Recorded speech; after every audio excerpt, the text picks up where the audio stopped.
And I'm sure you all got some awkward food.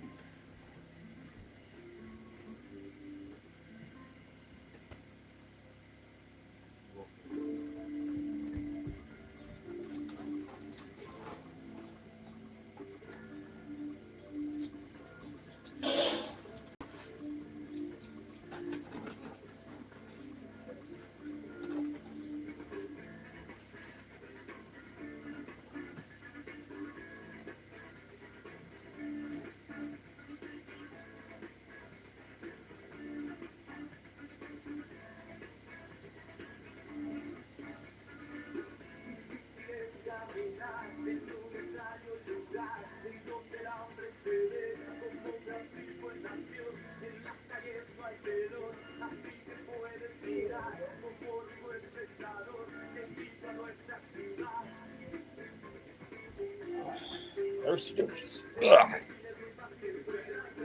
Got me on place now. Right on. Hey, whatever happened to getting my damn bag back? I kind of need that like coming soon.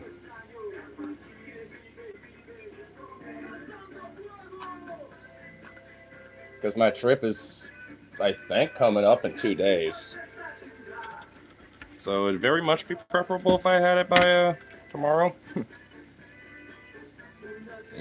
Also, you've been busy, so just drop it off at my place. Just do that. I mean, I'm always gonna at least be swinging over there. I mean, eventually I'll catch up, but I just, at least at the very minimal, that is at least for myself, just like a little bit of a priority.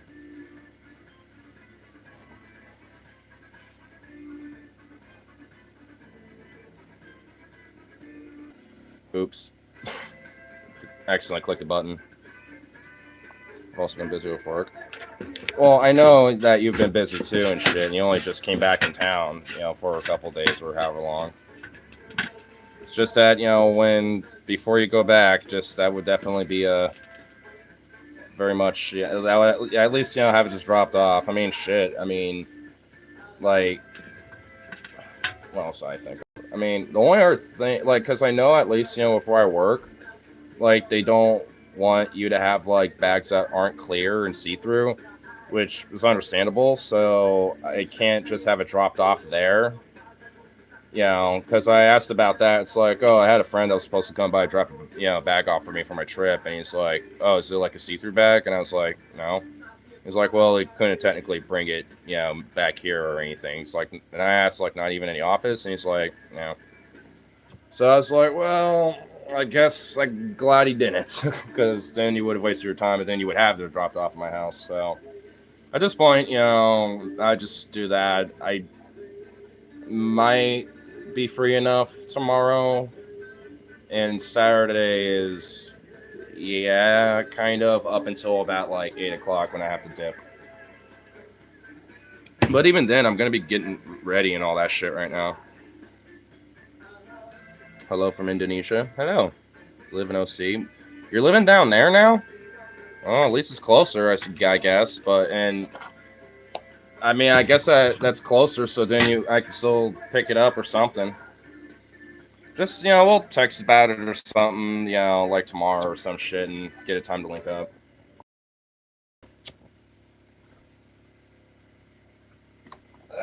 That share was blocks the wind.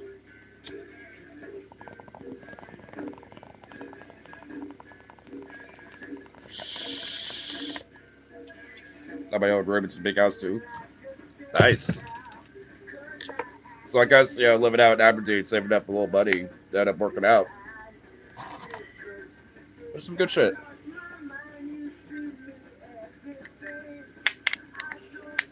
Ooh. $250 a month? Jesus Christ. I'm guessing you have like roommates and shit. I would have to take a guess. There ain't no way that someone's able to, like, especially for a big house like that, pay that without, like, roomies. Nope. Okay, now you gotta, like, kind of prove it to me. There ain't no way, dude. In this economy and shit, remodeling too. Okay, so that makes a little bit more sense. So you're like renting it out, but also so you're like working on it for like a reduction on the rent. You're gonna have to explain this to me in a way, because now I'm kind of confused. I will admit. Like, how does this work?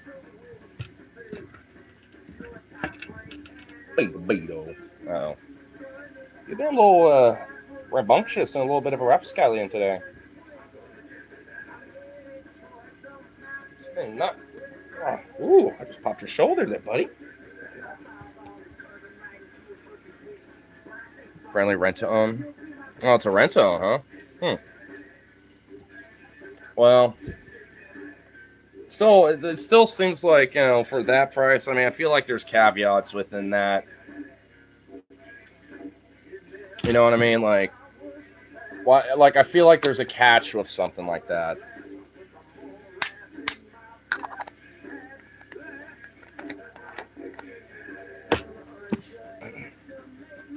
I was gonna throw a party night.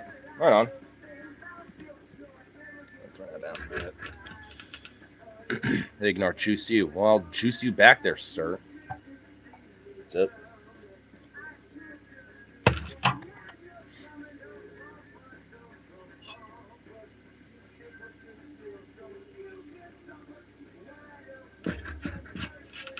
I seriously really want a cast iron juicer so bad. It's not going to be like my first thing I'm getting, but I'm definitely going to get one at some point this year. Cheers. Oh, cheers. And actually, I did kind of have a topic or two, that we can kind of get into tonight. Maybe not like obviously right away, but weasel our way into it eventually.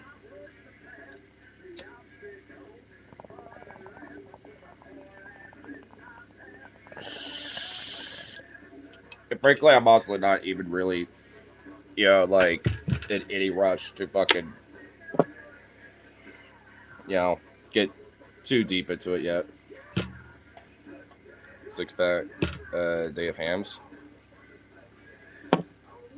Wait, what? 6-pack day of hams.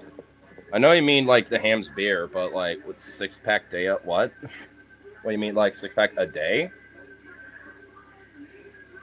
Or you're saying it's like a 6-pack day of hams day? That's what you got. Okay, so it's a little. Okay, so you're saying it's a 6-pack of hams day.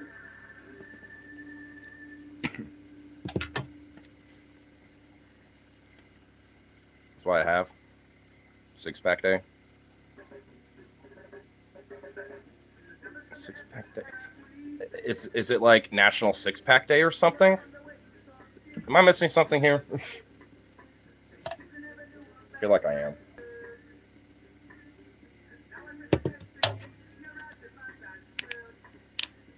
Yes. Okay. Well, that would explain it. Well, you got me a cast iron juicer. Actually, it's aluminum. If you don't get this inferior alloy bullshit on my face before I backhand the tomato soup out your mouth. Yeah, true. Can't have nothing inferior.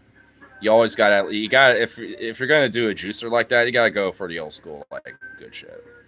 It just shows that sometimes, like, cast iron, like, old school style equipment just still works best. And it's easier to deal with. You always miss some. Yeah, so are you, Harley. So, fuck you for that. You really thought that was a jab? That isn't exactly as much of a jab as you think it is, there, bud. Always being seclusive and hiding away like a little gremlin.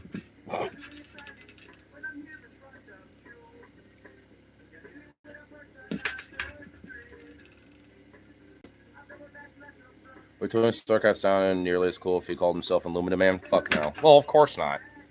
Though you know that he has like some sort of like titanium, like carbon fiber mixed like metal alloy shit that's like lightweight like aluminum, but it's like 10 times more strong as like iron, you know what I mean? Like, he's probably got like some extra shit, when it comes to his like metals. That was entirely a jab. I know I'm missing some screws. That's okay. Well, now you're taking it a little extra personal. All right.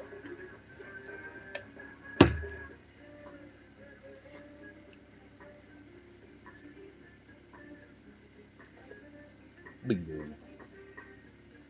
I don't even have to say your actual name for you to come up here. I could just say Beto and he'll be up here. He's just accepted that's like kind of his nickname now. Beto. Beto. Little Vita potato. Just a potato. Blah. This big old potato. Look at those little ears. Bug. Vita walk. You just went on one.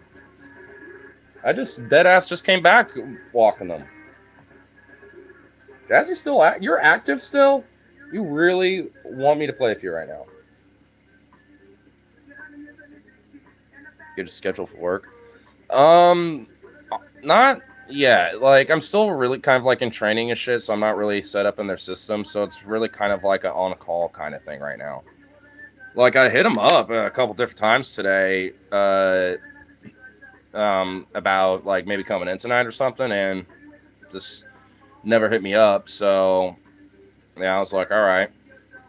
Did at least do the interview with Olive Garden, which I don't think the guy knew that he had one set up for that day, because he was kind of a little caught off guard when I showed up. He was like, okay, but did it anyway. But I just told him that, I'm not going to be able to be available for a follow-up until after my trip from Chicago. So I just said, even if you call me, about letting me know about a schedule or something, chances are I probably won't be available to pick it up until after the trip, like on the 4th or whatever. So I let him know that, if possible, we could probably follow up on the 5th, but I'll just, call up or just, or whatever. So they're like, cool. And then, funny enough, then Denny's got a text from like their GM at like the one that's down, not that far away, and I was just like, hey, call us, at this number, so we can kind of, talk about following up with your application. I was like, I kind of honestly forgot I put one in there like a week ago, and I was like, oh, okay. So I was like, I'll do that tomorrow. Cool. So. I mean, at least if nothing works out the Olive Garden side of things, then that there's that. So cool.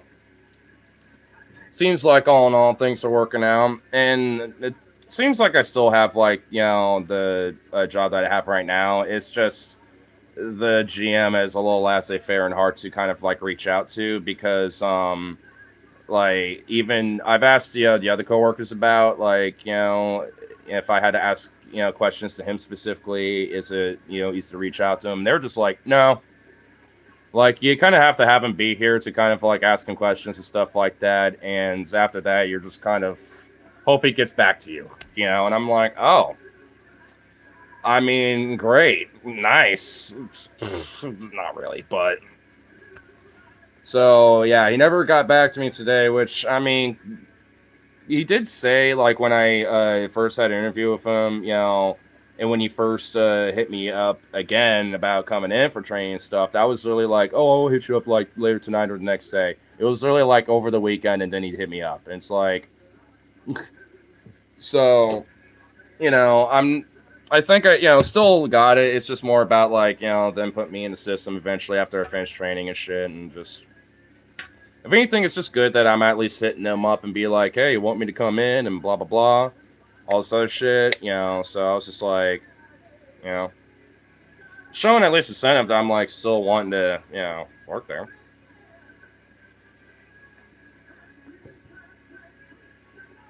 Gotta roll up a blunt and get super lit when I got for last night in Hollywood.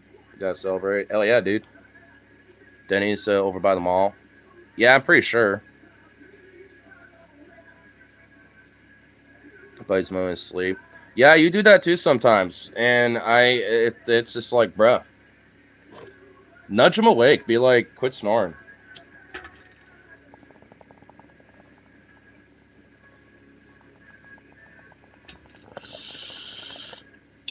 By the way, Logan, what time are you off?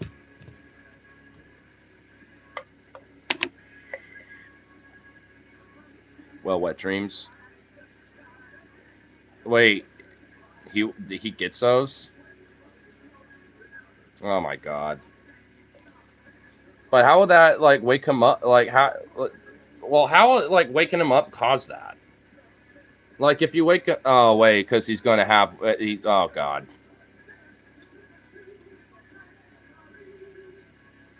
like straight up, I mean, it would like. I'll admit, I only remember only one time I've ever had one. And it was like when I was like in middle school or some shit. I just woke up and I was like, why are my sheets wet? And I just kind of like didn't really think anything of it. I just like put the blankets and sheets in the wash and I was like, well, change my clothes. Gotta go to school anyway.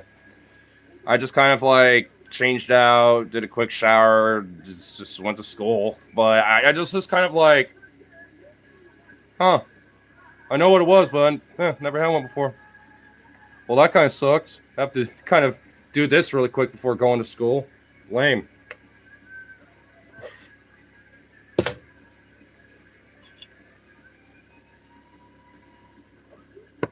But other than that, I really don't remember ever having them. I wonder if it's like more, like predominant in like certain people versus others, like have more of a propensity to have them versus other people. You hear your friend having a wet dream, you try to ignore it, you hear him say your name. Well, coach time. No, that's when I'm kicking them awake and be like, wake the fuck up. Like you're about to have a really bad wet dream and I heard my name out of your mouth. When I was in middle school, but I could lucid dream, so I had like control of the dream, but I didn't realize it was affecting me physically in real life. And yeah, until you woke up. Well, that's the weird thing about dreams, isn't it? Like, because I've never had like a full-on lucid dream to where I can control the dream, where I know I'm dreaming. And I was just like, but I've always been able to have like vivid dreams where I'm like, I don't realize I'm dreaming, but they're vivid as fuck. And what the fuck are you doing, Jazzy? But it's, like, and even with the wet dream, I don't even remember a dream. I just woke up and it's like, sheets are wet. That sucks. So I don't know. Like, for me, it's like especially with things like lucid dreams and things like that, I've just never really have had them as much. I've had vivid dreams and shit like that, but never like full-on lucid dreams or persistent wet dreams outside of maybe like once ever. At least, with lucid dreams, at least not that I remember. Oh my god, Jazz, you're giving me a creepy eyeball look. Have fun over here? F up. No, don't bring that up here. Just be up here. Just you. You are, like, are you in zoomy mode or something? Ugh. Crazy thing. We'll just go through it. Well, considering Logan Scar, I don't think that's happening. Like, his shit's still fucked. That, and also I got like plans, I have for tomorrow anyway. I want to make sure I'm, kind of getting up and privy for it. I'm actually getting my sleeping schedule somewhat decent. I wouldn't say it's great, but it's at least getting decent, somewhat.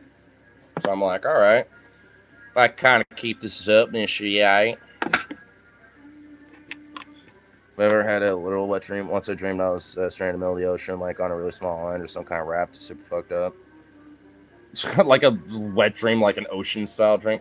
Those dreams, like aqua dreams, yeah, I've had those. The wet dream I said earlier. Oh wait, you mentioned something about it? Didn't involve hold on. Okay, so there's the part one. So it's like multi-part. Okay. It was affecting me physically until in real life until I woke up and busted, and I was like, whoa, that shit was real as fuck, but it wasn't real. Then evolved into just raging ass bonus that lasted for a second or even third, or sometimes at high school that I'd take care of it. Oh my god, dude, you in bathrooms, bro. There's something about you and like having to take care of some biz in the bathroom, bro. Like, dog, like that's like one of the most unsanitary places to be doing that, bro. You know what I mean? Like, dog. That's the best part, man. You're fucking no. That's disgusting. No, it's not, bruh. What is wrong? No. I don't need to be going in a public bathroom knowing what people are doing with their business inside, but exceptionally when they're fucking like doing the squeaking of the grease wheel. You know what I'm saying? Like Fuck that. Nah, fam. I'm gonna humbly but firmly be against this position. Yeah, you know, get the fucking crab, you know, claws and, you know, start getting to snipping. Especially, dude. Okay, we're moving on. I'm done with this topic and conversation. I could immediately abruptly make this into a very different, you know, topic, but that I have in mind, but I'm not going to because I know it's not going to be taken seriously, and I naturally kind of have a serious topic in mind, so I'm not going to bring it up. But, well, you know, so the weather, you know, I don't know. Use the bathroom in one's house now, dude. The bathroom is sanctuary. Do you realize how like disgusting a bathroom is? Like, dog. Like, I mean, especially in public places and like workplaces and shit. Like, your own personal bathroom is one thing, you know, but like everywhere else, dude, I'm like in and out. I'm like in, out, done. Like, I ain't in there for nothing else. Like, when it comes to my own bathroom, it's my own bathroom. That's all. That's mine. That is my sanctuary. Like, if it's your own personal bathroom at your own home, that's one thing. But like anywhere else, no. Like, let me guess, you doing it in a fucking porta potty too? Like, you'd be sitting there in a porta potty going, you know, doing that too, wouldn't you? Sick sons of bitches. Sick heathens. Fucking bloody heathens, you. Yes, of course Brian fucking would. You would literally do it in a goddamn fucking dumpster if you had no choice.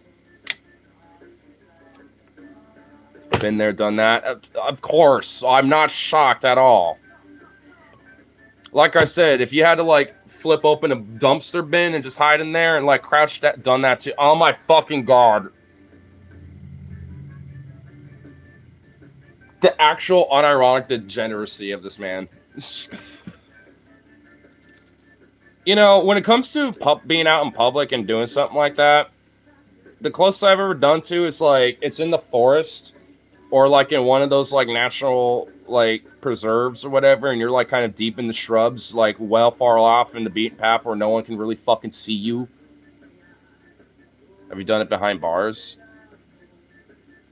Well, me, I've only been in it for 12 hours once in jail, and fuck no.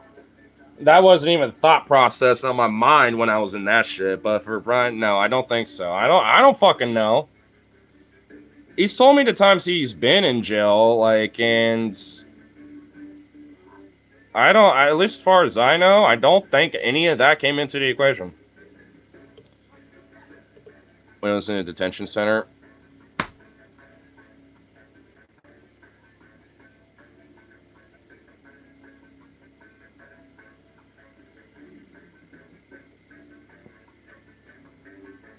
There goes the hope I had left. Yeah. I've done it in a church bathroom before.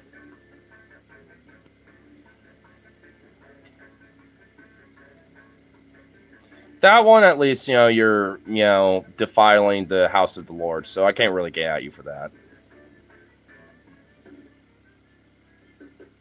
What's next? The fucking moon? I swear to God, if Brian says that, I'm going to, you know what? At this rate, I'm just going to believe it and be like, yeah.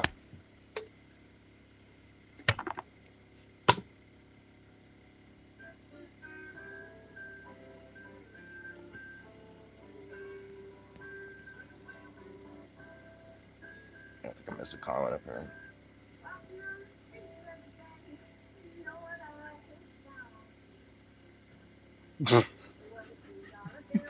I went back up to see if I missed a comment or two, and then it's fucking Logan's comment. It's not like I'm coming on everything. If this is shitting everywhere, I'm just doing it in paper towels in trash. Dude, that's worse, because now it's like, if you're throwing it in trash, especially if it's one of those like flip ones, now you got your goop all in that. Like, just, if you got like a toilet paper and you're doing it like that, just throw it in the goddamn toilet and flush it. Just mass drown genocide those bitches. You'd be giving their sperm more mercy at that point. I mean, it's like, come on. You've done it in the park before? Yeah, in the middle of the night with fucking no one around. And even then, we were still so much reclusive anyway. What the fuck ever, Harley.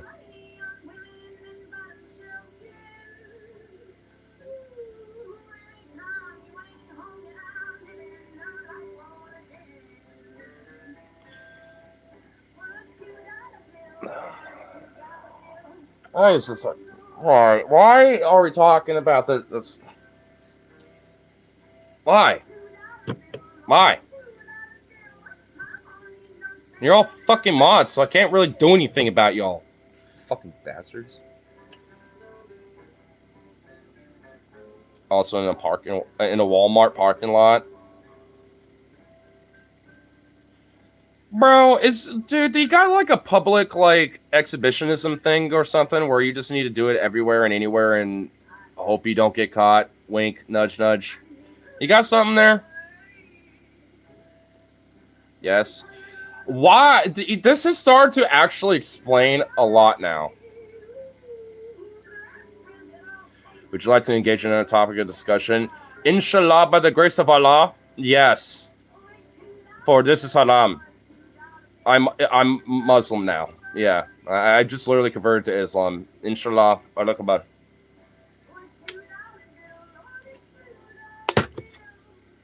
Cookie dough. Cookie dough. That is not haram.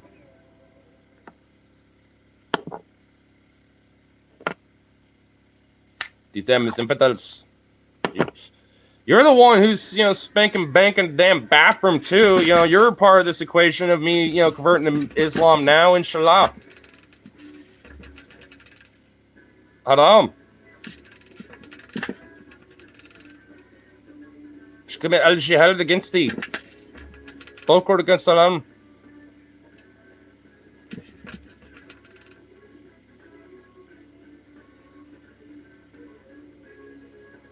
Chuck Norris meat. Dirty old grandpa last night. Okay, do I need to just turn the comments off and then just move on and just think of something on myself, and then like 5 minutes later when I turn on the comments, I really hope to fucking Christ, people have moved on. Do I need to do that? Rose, you give the call. I will actually unironically do that right now. And I'll make it so we move on. I'm trying to move on. You know what I think will help move on? Politics. Because I got, a decent, fucking, topic that we can get into that will make it very serious really fucking quick. Try to be funny. Well, it's now at this point, it's derailed. I'm derailed now. I need something different to spice things here. And and I have a topic in mind, but the thing is, it's a serious one. So, and I will bring it up eventually. It's gonna get brought up, but I will. I'll do it right now, damn it. He's an angry elf. He's an angry husky. Call me husky one more time. I'm drinking out of a pub going one more time. He's an angry husky. Brian's going to be like, I jerked off in the Oval Office one time. That would actually be kind of based. I'd be like, damn, dude. What, did you meet up with Slick Willie and, and fucking Monica Lewinsky and got a little jerk-off blowjob session with him or something? At that point, I would actually be like, wait, what? I'd be like, wait a minute. How'd that happen? Nah. Though you wish, though. You know what? If Jill Biden's wife, came up to you and be like, hey, I'll jerk you off and suck your dick in the Oval Office while Biden's off on some bullshit and she's still in D.C., and she specifically invited you directly and personally, face to face, would you tell me you wouldn't do it? It's Jill Biden. It's the Bidens, but you know what? It's the Oval Office. That's the closest that you would ever come to fucking somebody in power. Think about it. Maybe yes. Oh, I'd do it. I don't give a fuck. She's a racist bitch. Yeah. I don't like her. But you know what? If she directly, personally was like, yo, let's fuck or some shit, I'd be like, this is the closest I'm ever getting to, power in the Oval Office, and I can put my nut, on that desk. And then Trump later down the line, I guess Biden in this hypothetical. You fucked the government. Yeah. You indirectly fucked the government and put your nut all over its office. So every time there's an executive order signed, there's a little bit of a smear of your cum stain that's going to be, swiped across, with every paper swipe on that desk. So, Logan, come on now. Like, you can't tell me, take all your personal feelings aside. Can't you see, some of the logic and maybe some of the rationale of why? Because, come on. I mean, look, she's not even that really attractive, honestly. Like, but you know what? I don't give a fuck. Well, I guess I am giving a fuck. One fuck. But, like, hey, I'm fucking the government at least once. Or at least, the first lady, or former first lady, I guess, in this case. But, again, hypothetical shit. So, whatever. Why do papers keep sticking? Because of all the stickiness of the fucking desk, dude. Hell yeah. Why we are talking about politics. Well, we are now. Now we're talking about the politics that matter.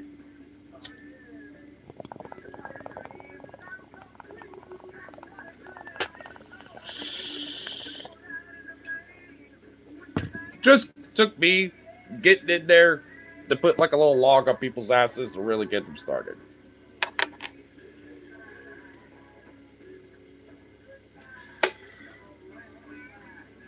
Trump's got a... Honestly, I initially read that as Marange because I thought you were referencing the song Lemon Marange playing right now. But yeah, he's got a nut. He doesn't have a mangina, he has a nut. He has a neck pussy, dude. Like where the Adam apple is supposed to be, he literally has two flaps that go together that literally looks like labia majora, labia minora, and there's like a mini clit where that like Adam's apple is that's like down here. It's unironically a man, like a nut. It's a neck pussy. He has a nut. Go look at pictures of him, especially like where his neck is kind of like up a little bit and shit. And dude, tell me I'm wrong. Rose knows what I'm talking about. Like there's dead ass a neck pussy on Trump. And in fact, I think that even it's been mentioned a couple times in media before. Because it's just that prominent, Ilkasumal. Dude, there's like a little black hole in there, bro. Dude, when they do an autopsy on Trump, they're going to have to do it like a specific like reproductive organ autopsy on his neck just to see what the fuck that nut is, dude.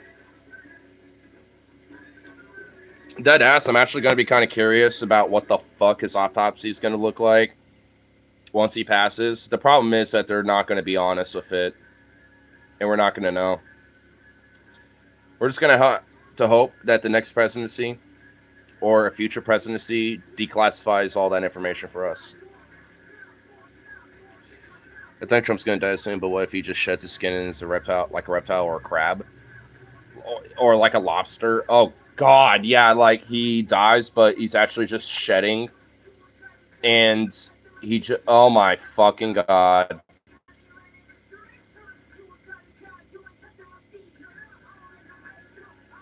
Now we're in deep trouble. So you're implying the Trump era will just never end.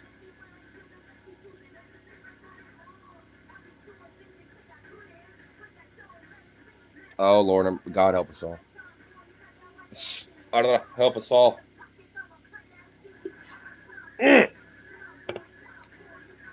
Oh, motherfuck, I just got a drop of that bear hug right in my eyeball. Motherfucker.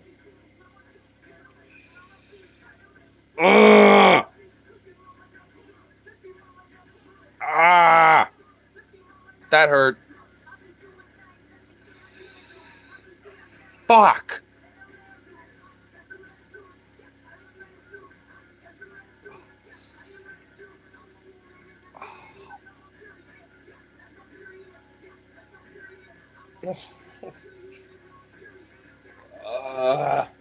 It's like not much I can do about it. I just have to suffer for a second.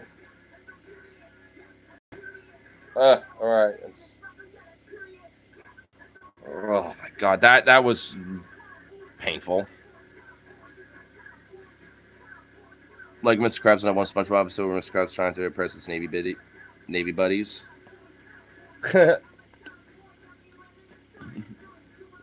using SpongeBob to basically like use his old shell or something. Honestly, like ever since I like went to the coast last time, just like realizing there was like so many crabs on shore and just picking them up, I've been really wanting to go back to the coast, and next time I do, just grab some crabs and cook them up. Because I'm not even gonna lie, like I mean, to process and eat up a crab is not even that difficult. Like there's actually even a very quick, ethical way to humanely kill a crab too, to cook them up. And you basically just take a knife like near like the front of their face, just go blump, and then just like towards their back and just cut in half. Basically, you hit the brain and their stem, and you just immediately like bloop. Same thing with lobsters too, but that you want to like kind of go like more like at behind their head and go down and then go front of their head. Because that part of a lobster, you're not going to eat. But the claws and everything else, you are. So you don't really want to cut that up as much. And especially if you're going to kill it, you're going to want to, cut, make sure all that, its internal guts and all that organs and stuff, are cut away from the actual meat. Like crawfish and crawdads and stuff, like those are a little different. Like those ones, you just, when you cook them, you just pull the tails out and then you can suck out the juices, out of the head of of those things, and then you eat the meat. Pretty easy peasy. And there's a lot of crawdads out here, around this area, so a lot of mud bugs I can eat. Because a lot of like people are like, crustaceans, yum. But then they look at bugs, which are basically like land versions of these damn things, and they're like, ew. But yet, there's cultures that will eat isopods, fucking crabs, lobsters, all this other shit, and it's like you realize there's like land versions of these damn things. These are just literally ocean bugs and ocean and like water bugs and shit. I mean, like, and also there's plenty of cultures that actually do eat bugs, like or grubs and stuff because of the high rich protein factor of them. And for good reason though, because it's very rich in protein and nutrients, despite them being small and shit. Aren't brining in the ocean their entire lives. So, and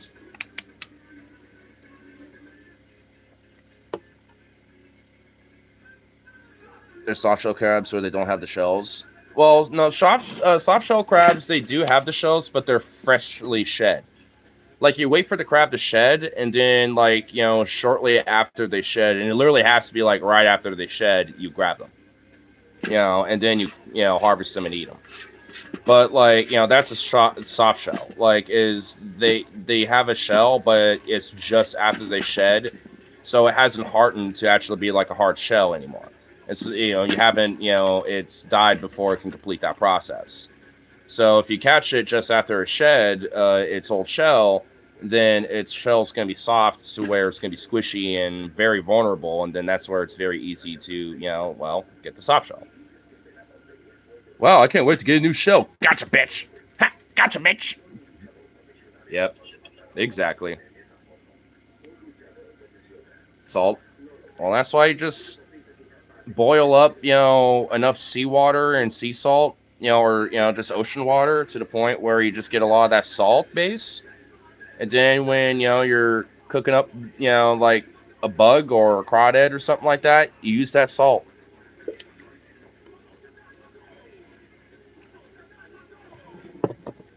Would you? Could you eat a cockroach? If it was dead and cooked, sure. If it was cooked and dead, like, and the thing is though, like, if it was like just on a menu on some random place around here, no.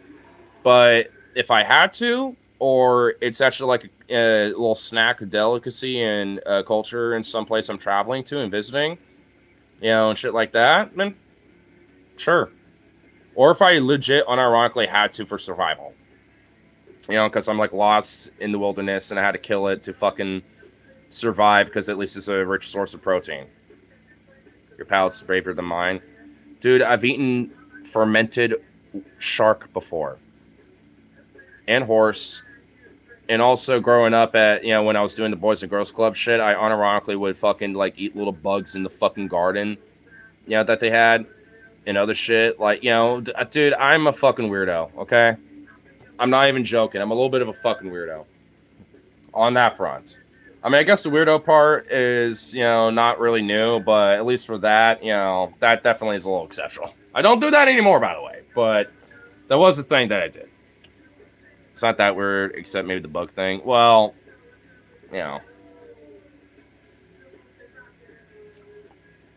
would you try human? If it was like, a survival situation where, like, let's say, not for survival, just to see. Okay, god damn it. Just to see, just literally out of curiosity's sake. If it was my own, like, it's, like that one guy that did it for, like, reality TV. I don't think it was in the US, but, like, some other, like, Western country. Like, I think in, like, Australia or some shit, or, like, the UK. Where a dude literally took, like, a chunk of his buttock meat or, like, a thigh meat. Like a little, like, half-inch by half-inch, like, little cube. And then they, did a quick little cook and saute. Just did a quick little, like, olive oil, sauteed with a little salt and pepper. And then once it was cooked and, and they gave it to him and he ate it. And he literally just like, this just tastes like pork. It tastes like I just bit a small piece of pork chop. It was just that it felt a little bit more chewier than a pork chop. That's what the guy described. And it was his own little, like, piece of meat. Like, it was his own self, like, that he did it with. And it was all consensual. Like, I mean, he had that idea. Like, I just want to try it to see it. Obviously no one's really going to consent to that unless they go to cannibal forums and shit. And that's going to be a little sketch. So the best case scenario is to just convince a reality TV show and a doctor or some shit to, make like a reality TV episode, out of it. And just for the virtue of curiosity. I mean, so I guess, like, like, all in all, I mean, if it was my own, just to try it, like a little cube of it, sure. If it was my own, like, take, like, a little tiny bit of buttock meat or, like, a little bit of thigh meat or something like that, sure. I mean, it's like, it's not like it won't grow back. It's muscle meat, right? Like, so eventually, once you, like, build your muscle back with working out and all that other shit, it's not like that big of a deal. Sure, your leg might be a little sore because it's kind of missing a tiny little, like, square cubage little chunk of itself, but, probably ain't that big of a deal. Who would you pick? I got a feeling it'd be Harley. Wait, for, like, so if it can't be me, well, it wouldn't be Harley. I mean, honestly, I wouldn't even want to fucking know. Just be like, hey, as long as it's ethically sourced in the sense that, like, the person donated a piece of it for me to try. But it's not what he told me. Bullshit. Yeah, like you have his number or anything. He's just got the hunger. I am not going to try to get that guru, okay? That's why, honestly, like, I'm not all about it. That's why, like, literally on a virtue of survival, that's the only time I would actually consider it. It's like, let's say, like, it's a plane crash. Me and one other dude is a survivor, survived. But, my leg is fucked up or something. So I can't really, potentially put whatever, skills or my knowledge and other things to the test to try to help get out alive kind of thing. And the other guy don't know that much shit. So it's just like, but the pilot, or let's say just somebody, in that plane is dead. And we got through all the snacks and the food that we had, including on that plane. The other guy ain't going to know what to do shit. I can't do anything. My leg's fucked up. So, at the very least, we could do the basics of having a little fire and having some shelter and something. And if I legit can't go anywhere to at least, brave it out and gather supplies and other shit and everything else, and the other guy doesn't know what the fuck he's doing, then what other option do you got, And I guess that also depends on the environment of what, in that situation. Like, if it's around here, I think I, would be able to hedge my bet, as long as I ain't fucked, I guess. Beyond that, it would just literally depend on, like legit, if I'm able or not.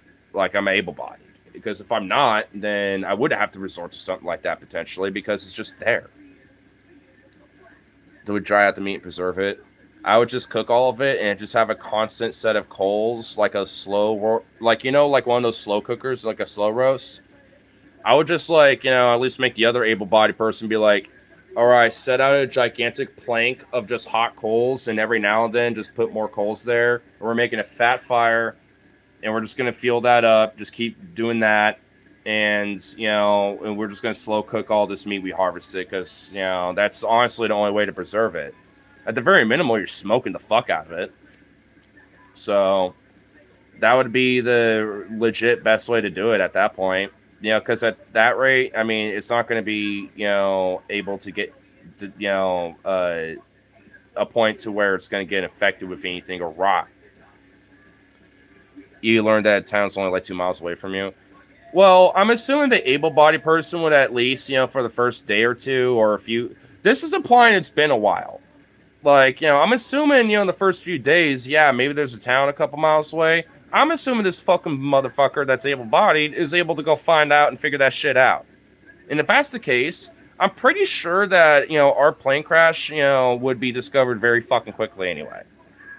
So I'm assuming in this scenario, there ain't no town in sight. But, maybe some random rancher, out there, in the bumblefuck yokel out of nowhere kind of shit, or maybe like near a lumber farm. I mean, at least then there's a possibility of maybe finding somebody. It's just a matter of time at that rate.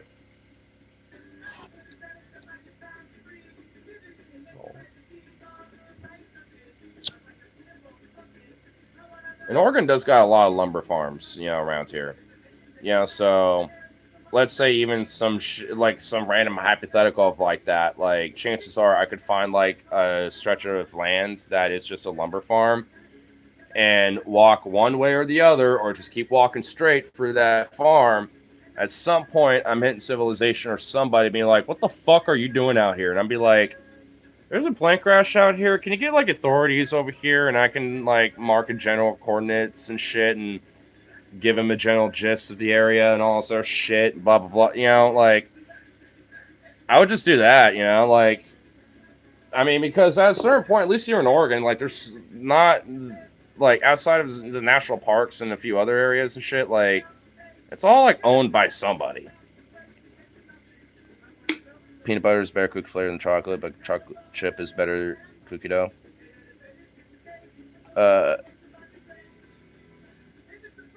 Oh, for like cookie dough. Like, yeah, I agree with that overall. I agree with that sentiment. Though, to be fair, though, honestly, I'm more of a snickerdoodle guy.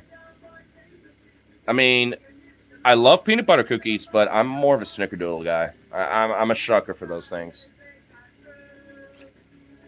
I'd put it as like snickerdoodle, peanut butter, and then chocolate chip. And then, at least for the cookies themselves. But when it comes to cookie dough, it's just chocolate chip. And then snickerdoodle. Snickerdoodle cookie dough is literal teeth rot, but fucking immaculate, dog. But not like the old school, just like, chocolate chip, Had one once, wasn't impressed.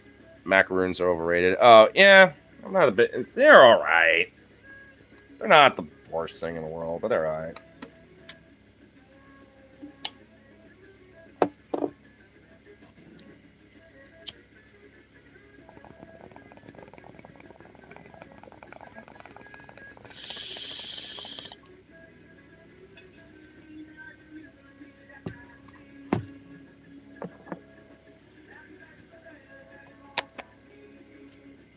Well, since the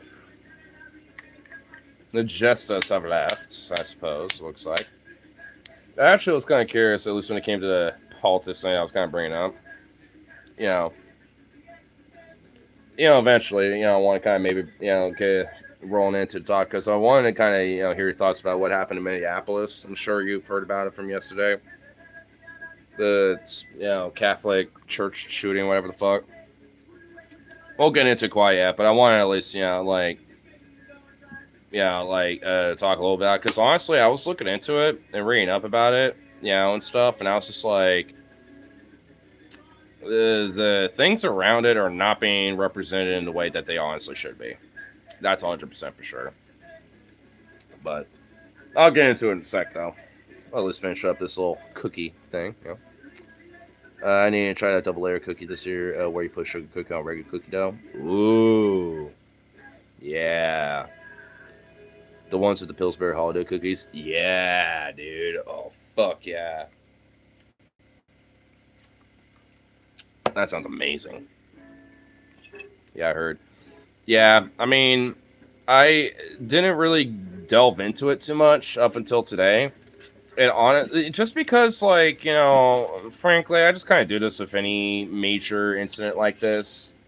When it comes to the knowledge of the shooter, like, it's just better to wait a day or two to really understand what the fuck this guy was or who the person was. In this case, it was a supposed trans woman, question mark, who, like, was a neo-Nazi and all sorts of other shit. Like, it's kind of interesting about who this fucking person is when you read into them. Any piss BRB? No worries. I was gonna take a toke before I really deep dive into it anyway. So. But, yeah, the shit around this person is really fucking weird, but also is a pattern. Like, we'll get more into it, but that's the one thing I really have noticed is like, whoa. And the media is not talking about that at all. They're talking about the fact that the person was trans. Or supposedly is. Or was, question mark. I don't fucking know.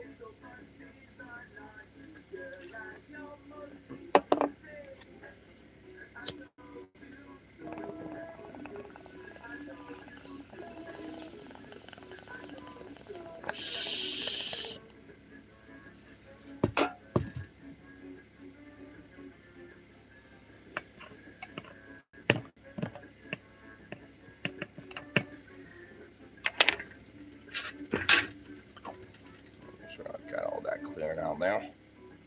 And these screens are so fucking nice. Even if there's like a tiny little bit of ash on the surface of it there, it don't even matter.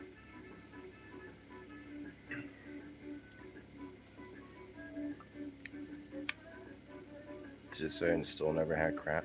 What? Let's have to do what we're about to talk about. What? Huh?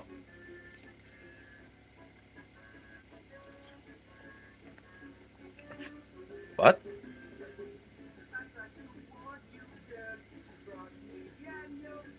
Homie, you just trying to confuse me or something?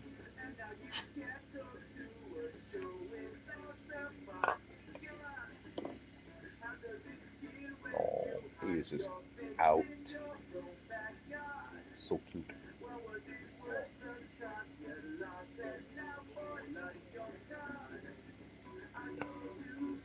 Back. Boys. Well, Farland can answer this weird little thing. At least, keep going.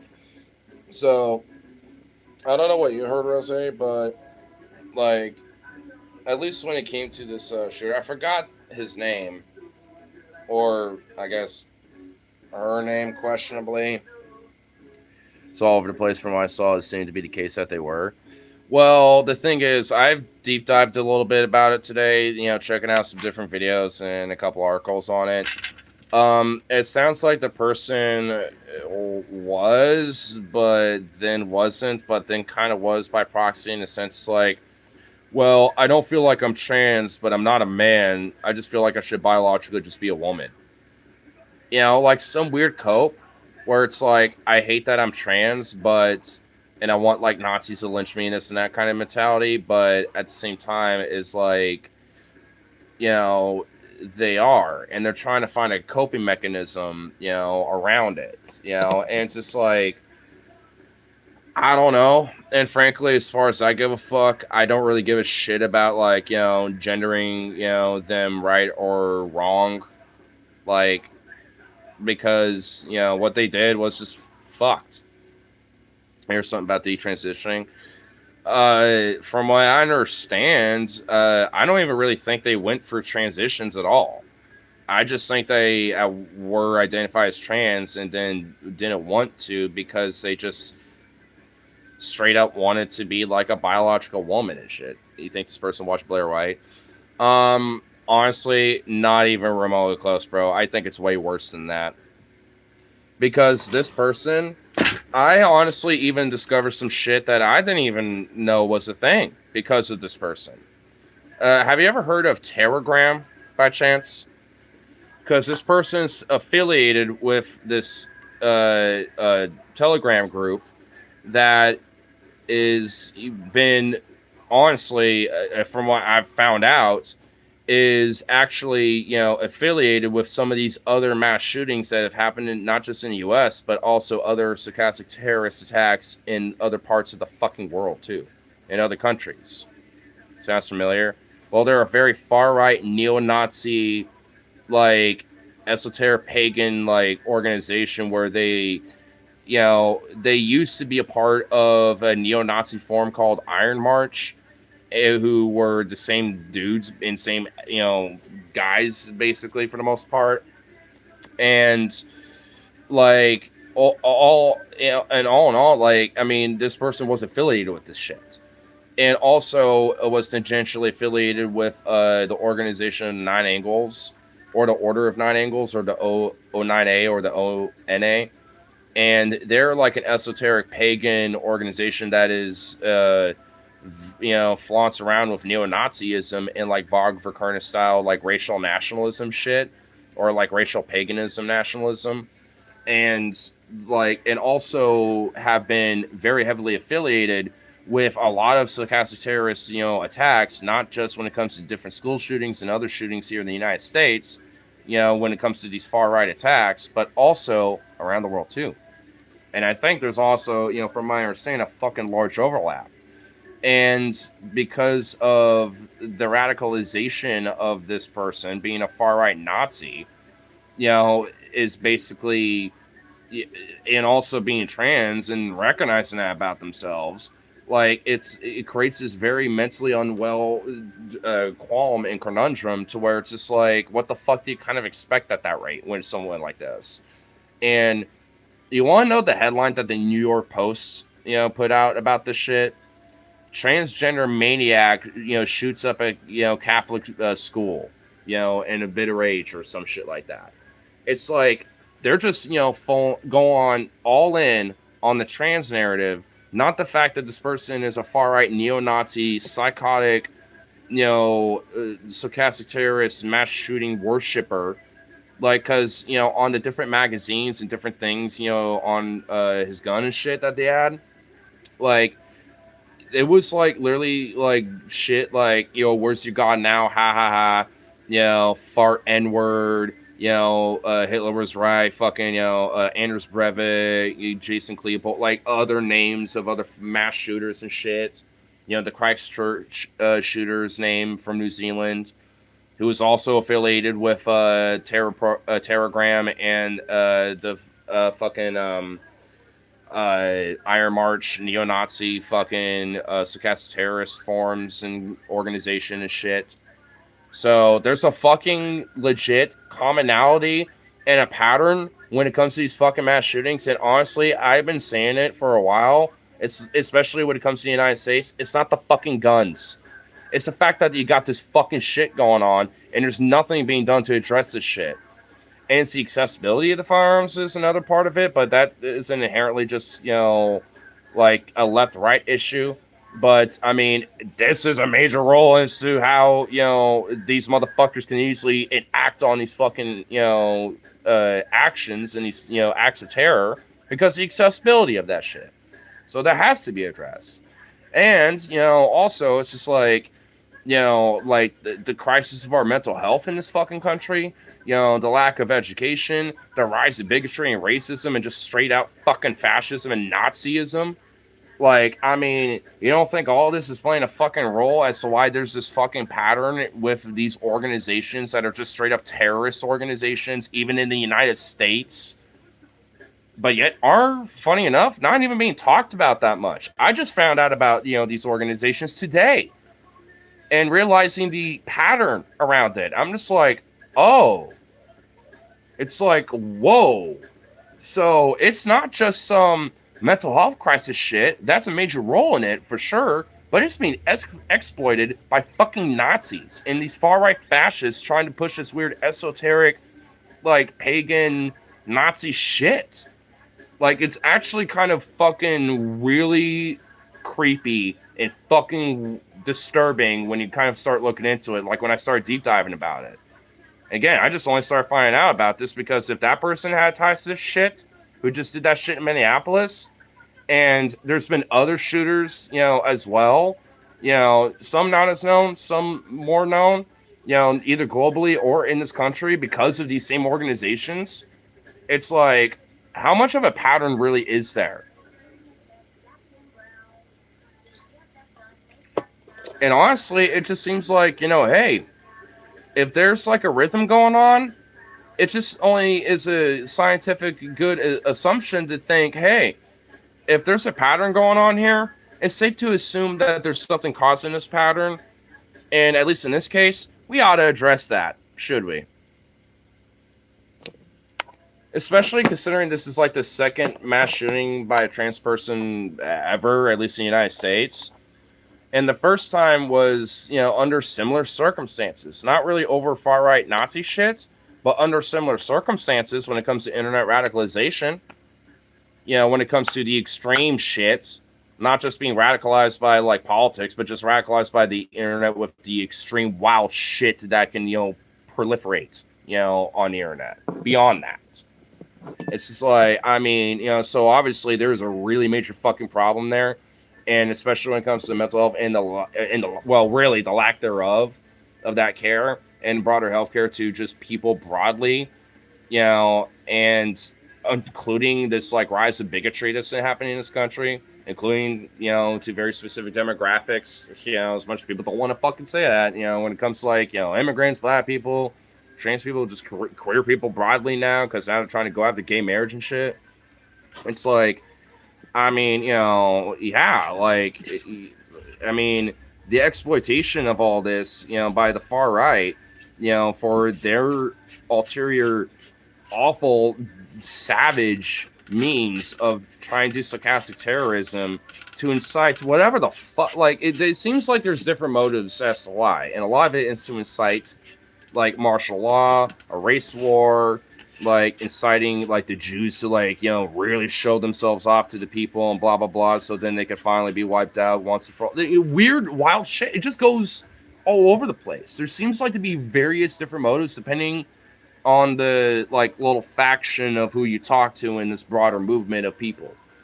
And the thing is, most of them aren't really going to act out on their shit. They just want to encourage others to do it and hopefully, and just sit on silence and be like, yeah, that's how most of them are. But that's the scary thing, though. The fact that he got those people that can radicalize enough of them to do this shit off and on, over and over again, for like over 10 plus fucking years, by the way, since Sandy Hook, too. And there's even, if I understand, speculation that shooter of Sandy Hook was even like a part of Iron March and some of those organizations when they were in their nascent stage, back in the early 2000s. I know Dylan Roof was. Like, I looked it up, about some of the details of some of these people. And Dylan Roof was also, part of Iron March before it became Telegram, when Telegram became a thing. So it's like, there's a pattern here. It's like, because it's decentralized. It's just random motherfuckers, from really legit all over the world, that have these common beliefs. And they're just, inciting this shit. And they kind of have common ties, to these different fascist administrations, including Trump's. But even then, they don't even like, people like Trump either, because, that guy that tried to assassinate Trump, who almost, where he almost shot his head off back in last year in June, that guy was also tangentially affiliated. There's not directly. But, the people that he knew, they were a cross-reference where those people were. So it's just like, there definitely is, you know, absolutely a common pattern with these fucking shootings and shit. And the higher the level of it that it is on the news, frankly, from what it sounds like, the more likely it is that it is affiliated with these fucking organizations. Like the O9A or like the Telegram and shit. These fucking far-right Nazis who are decentralized all over the world just encouraging people to do this shit. And doing it willfully, knowingly, and are purposely trying to, you know, push this. You know, who gives a fuck that this, you know, last shit was trans? Shouldn't we, like, be focusing on the fact that this is, like, probably the most overt person of, like, you know, affiliated with these groups? While the other ones weren't really as much, but, you know, given their internet history, because after their death, of course, the government and the FBI and everything is going to look into their shit and can see that they posted, you know, on these forums, you know, and all this other shit. So it's like, if, you know, especially after all said and done with those people, and it's just very overtly known with this motherfucker, it's just like, how many more are like this? How many other fucking times has this happened and we just don't know about yet? I mean, like, how often is it going to continue to go on until we actually address that specifically on top of our mental health crisis, on our health, or on our broader healthcare crisis, on our fucking economic crisis, and, you know, and our crisis of, like, hatred and bigotry on the rise, you know, and with fascism. It's like, I mean, there's a multi-pronged fucking thing that needs to be addressed, but, I mean, I think, you know, you gotta really start with, you know, some of the most extreme elements of this shit first, and I think that's a part of it, like, with this. Because I think, honestly, if we really want to try to stop this shit, or at least minimize it as much as we can, it seems like these organizations play a strong fucking role as to why we have so many school shootings. I'm not even joking. Especially with, like, most of them, you know, if really arguably, if not all of them, tend to be, you know, influenced or radicalized by some far-right shit, you know, despite their mental health and stuff and everything else in between. It's just like, yeah, that seems like there's a fucking commonality and a pattern. Like I was saying earlier, hey, if there's a pattern, there's a causation as to why there's a pattern. So, in this case, you gotta fucking address it and stop it. Correct the pattern. In this case.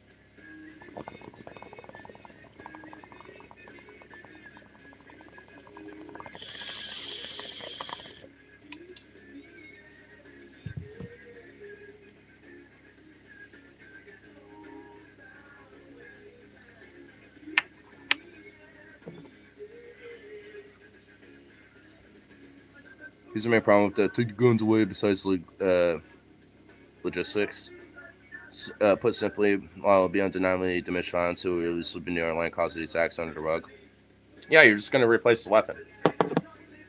I mean, they always say, why do you think... You know, Americans love to gloat, like, why is there so many stabbings in the UK? Well, because those same people that are doing a bunch of stabbings, you know, would have guns, too, if they, you know, had access to it. But it's also because they're not addressing the core root of their fucking problems either.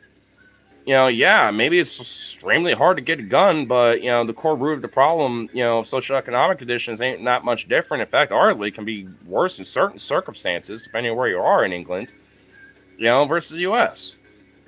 I mean, especially right now, you know, so, I mean, but, well, I don't know. I mean, maybe now it's different, you know, maybe we're definitely having it way worse, but still. Like, the idea that, like, you know, oh, well, if they just had guns, it'd be different. It's like, no, it wouldn't. I mean, it's the other core roots of the problem there. Like, I mean, you know, yeah, like, if you take guns, Ray, they're just going to use other shit like knives and melee weapons and other, you know, like, projectile weapons that aren't guns. They're going to use other shit instead. And at that point, you're not just solving the root problem, you're just making it arguably more violent. Like, I frankly would never want to be stabbed or shot ever, but if I wanted to take my pick, in a weird way, I'd rather just get shot. Because more likely than not, that shit's just going through me. If I get stabbed, I got a big old hole, you know, that's just there and fucking cavity and bullshit. Like, I don't know, like, and plus you're more likely to not just have one, but multiple. You know, like, I don't know. Like, I mean, it's one of those things where I'd obviously rather neither, but it's just like, man, if I like, it's just one of those fucking things where I'm just like, But I don't know. Maybe if you address the other issues of the socioeconomic conditions, maybe that wouldn't be a fucking problem. And even political political conditions too. I mean, at least for the U.S. in this case, especially with what we're talking about. Can't wait to have done deal with people. Oh, with what you were mentioning, I had 9 snips today all day. Can't wait to be done with the store. Well, hey, at least it's the last fucking day, man. Those kind of people, I swear. They definitely are. There's another thing that should be way more regulated. That could be potential weapon cars. And they have been. Some states legalize them being weapons, where it's like, oh, if there's protests going on, you have the legal right to just run them over if they happen to be blocking, the road. Like Florida. I mean, and a lot of right-wing fucking psychos will legit use cars to try to run people over. I've seen it in fucking Portland.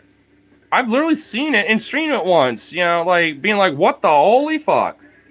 Being like, oh, who the fuck is this motherfucker? Find his license plate, find out what the fuck this is, and get the rest of this motherfucker. He just committed some crimes and shit. We need to report this, holy shit.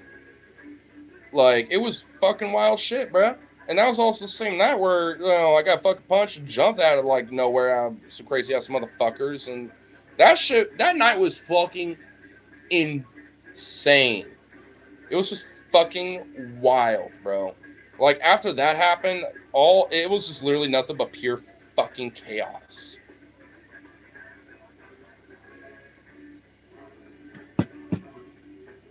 It's just, it was just wild.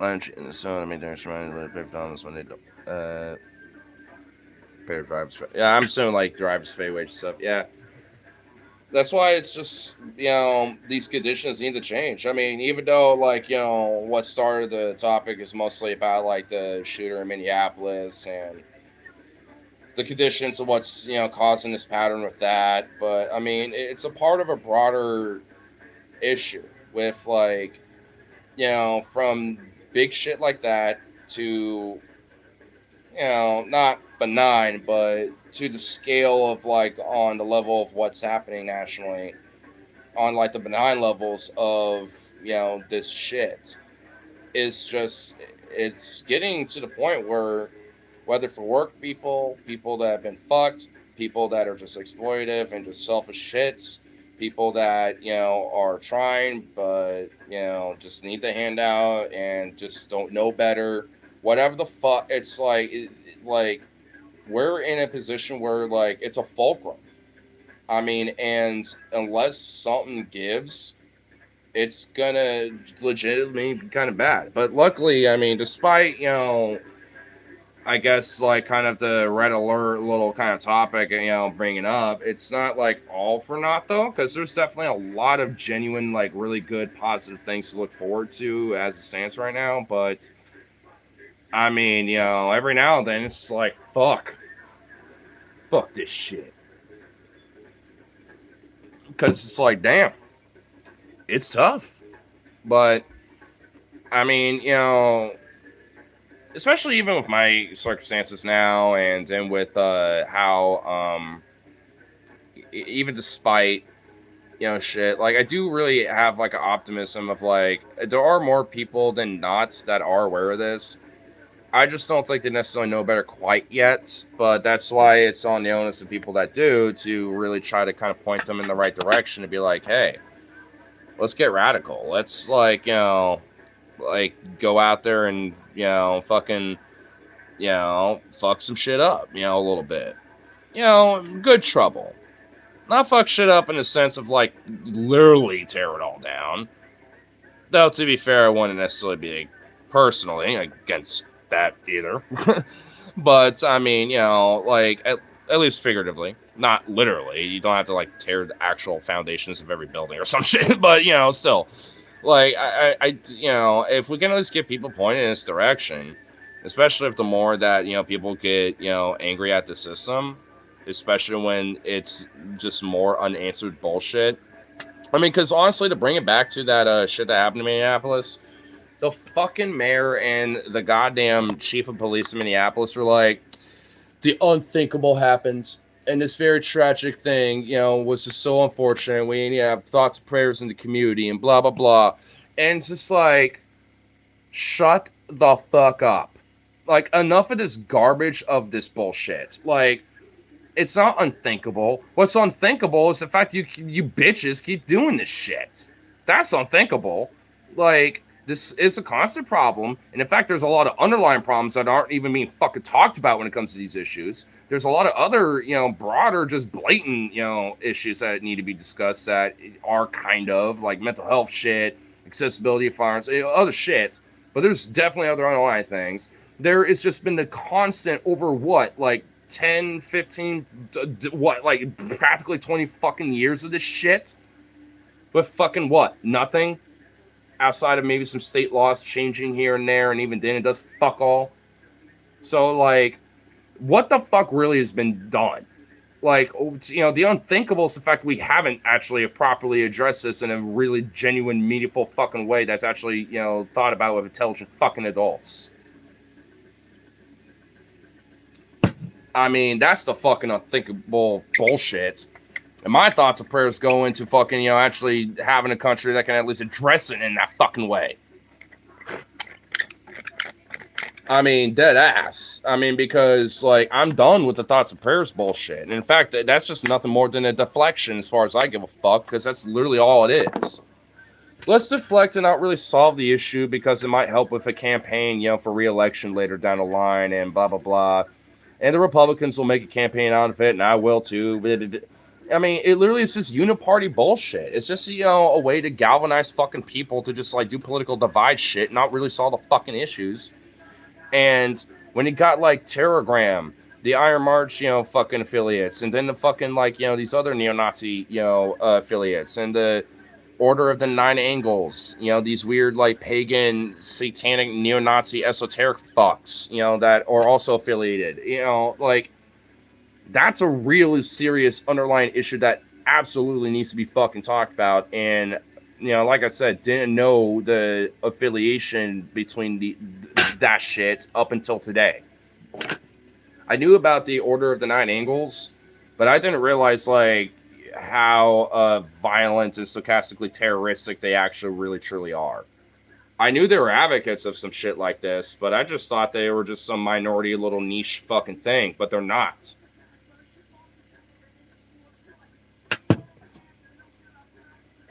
Why can't this shit ever happen on Wall Street? I mean, because honestly, these groups, that I'm talking about don't give a fuck about that. They never did. They just want it in their favor. I mean, and also, at least from a lefty perspective, does it outside of like a Luigi Mangione kind of thing?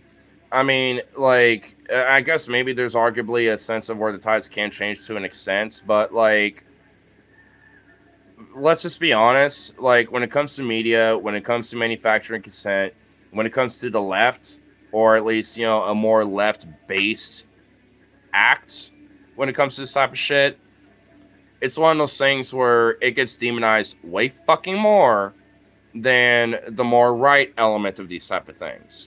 I mean, look at this last fucking shooting like we were talking about before, right?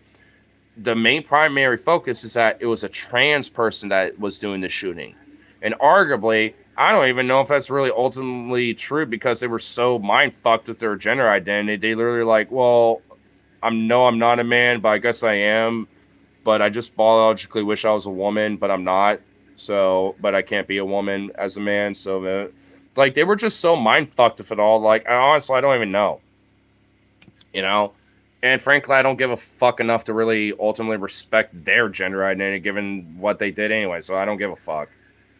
I mean, honestly, but like, I've noticed, like, with some of the comment sections, even with at least some of the more, like, left videos that I've watched about this, kind of deep diving some of the extra shit about, like, their, like, manifesto of the stuff they wrote on their guns and the magazines and other shit. Like, I mean, there were some people being like, well, why do you keep saying he? Like, they were trans and a she, right? Like, you want to be a woman? It's like, bitch, weren't you not like, hearing about like this, like some of the shit about this, like dude's fucking background? Like, ultimately, you know what? Like, whether they're trans or not, I don't really give a fuck. They're a Nazi, and frankly, when it comes to Nazis, at the end of the day, I've always said it, and I always will continue to say it and be principled on this fucking shit. Fucking bite me if you disagree, I guess. I don't know. Like, when it comes to Nazis, you should demean them in any and all means necessary. I don't give a fuck. I don't care if you call them little sissy, bitch-ass little faggots for all I care, because that's what Nazis are. Like, I can be a little sissy, bitchy faggot sometimes, because I'm a queer motherfucker. But you know what? Nazis are way more like that than 50 of me combined. All right? One Nazi is the equivalent of, like, 50 of me being sissy, bitchy faggots. One of them, okay? So, being a queer guy that likes to suck some dick, like, fucking, take it up to the altar in the fucking council of the queers, okay? Maybe I'm speaking for them, but I don't give a shit. Just take it up to the council. I don't speak for it. This is a fucking Nazi. This piece of shit. Fire him, there's murder. I don't give a fuck. You want that fire? That's what you are. Exactly.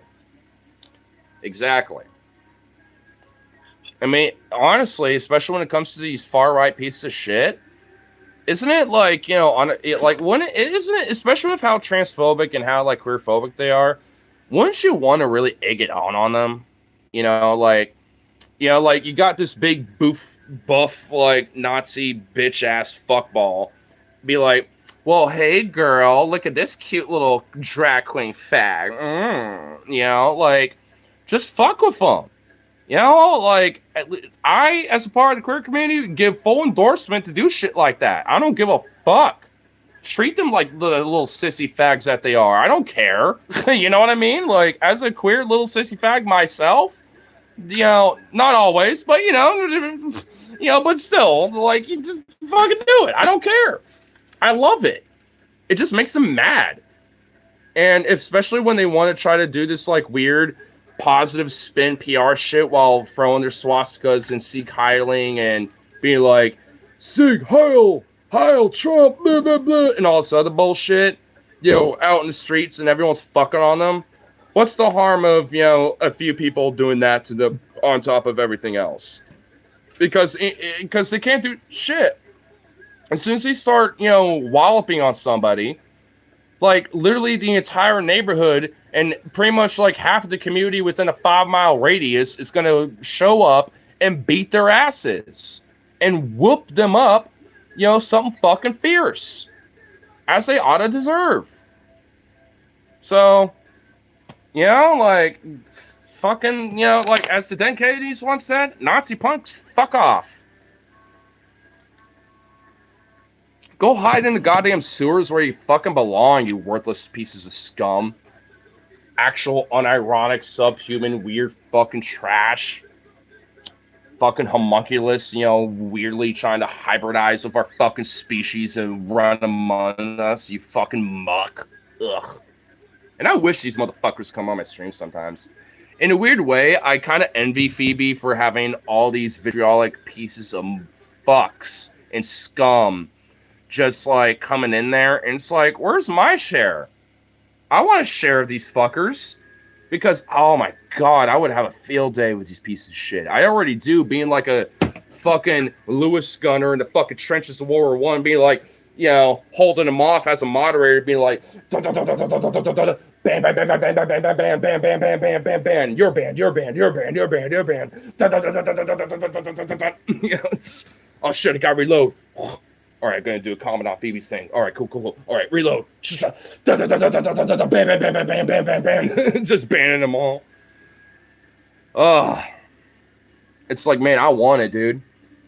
And the thing is, even for y'all as mods, I'll be like, hold the fuck up. Until I say something, y'all just let me play with them. I need to, as a cat, like a ball yarn, play around with them a little bit.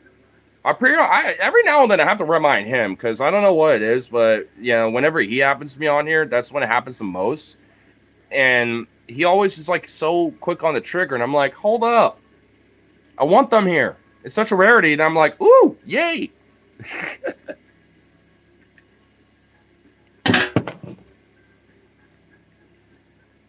It's good talk. It's good talk about Mancha, and that's your. Yes, you are. You're a little sissy bitch. Yes, you are. You good little Nazi bitch. Some Metro being a little bitch. They got a lot of his ideas from the U.S. anyway. So far I know, we get that taken care of and no Holocaust. Oh wait, what? Oh yeah. Well, arguably. I mean, the thing is, we would have to go back in time and like look at like the heads of like the eugenics programs and all this other shit, like you know, pre-fascism and Hitler and stuff, like the U.S. is doing, and just take them out, and then just like give AK-47s with like 10 million rounds of 7.62 by 39, and give them the schematics and the knowledge on how to make the powder, the prime, everything to make those bullets and everything, and make sure they get the brass so they can reload them. Give them like 1,000 reloading benches and give them the schematics to build that. You know, just fuck it. We're fucking with the timeline hardcore. Just give them that shit. You know, and you know, like for fucking John Brown, for like a lot of these different slaves, all these motherfuckers, dude. Like, you know, Frederick Douglass, everyone. All right, give them all AKs with endless ammo, some fucking you know ammo benches so they can reload shit, everything, bro. Dude, you can't tell me that like we would literally live in the Star Trek utopia, literally like right the fuck now if we had that. As soon as we have a time machine, we're gonna literally have multiple timelines. And honestly, can I volunteer to be in that timeline? You know what I mean? Because I would love the fuck out of that. I'm not even gonna lie. Can I at least be a part of like changing it? Because I want to be a part of the John Brown crew. I want to be a part of his crew, and then after you know, with like 30 AK-47s amongst us all, including all their weapons and shit, with like thousands, like tens of thousands of rounds of it, you know, 7.62 and shit, bro. Yeah, Confederates and those slave owning cocksuckers are gonna, you know, we're gonna do something that Sherman, you know, didn't quite finish up on. You know what I'm saying? We're gonna start it before he even got a chance to do it, and we're gonna finish it before he even gets a chance to start it. And in fact, I'll even hit him up, and be like, "Yo, on Telegraph, you know, on like, you know, on Telegraph, being like, be like, yo, Sherman, you're gonna love what I got there, brother. Hit up fucking, you know, Maxim, you know, Gatlin or whatever his name is, you know, and fucking be like, all right, you know, you're doing a little, you know, thing. I got something a little better for you there, brother." Just rapid fire technology out of nowhere. Okay, can we actually make this a story? This actually be kind of legit. This would be kind of a cool little like sci-fi story. Like the first, like it should be like a trilogy. The first book is, you know, where you're back in time, and then at the end of it, it's those same people going back into the future in that, you know, in that timeline. And the second book should be, you know, like that period, but there's a lot of like work to do still, where it's like, oh shit, there's like actually a lot more of like this weird extremist, racist white Aryan enclave that's in like Europe, because like the Nazis somehow like, you know, were able to like appropriate some of this tech, and were able to fucking like hold off in Europe and shit, and just held like a weird fucking like fortress around Europe or some fuck, you know what I mean? Just like, you know, from like France, or like, you know, from Spain, you know, and Portugal to like, I don't know, let's say like Poland, you know what I mean? They got like a little fortress there, you know, with like Italy and Greece and stuff kind of involved, you know.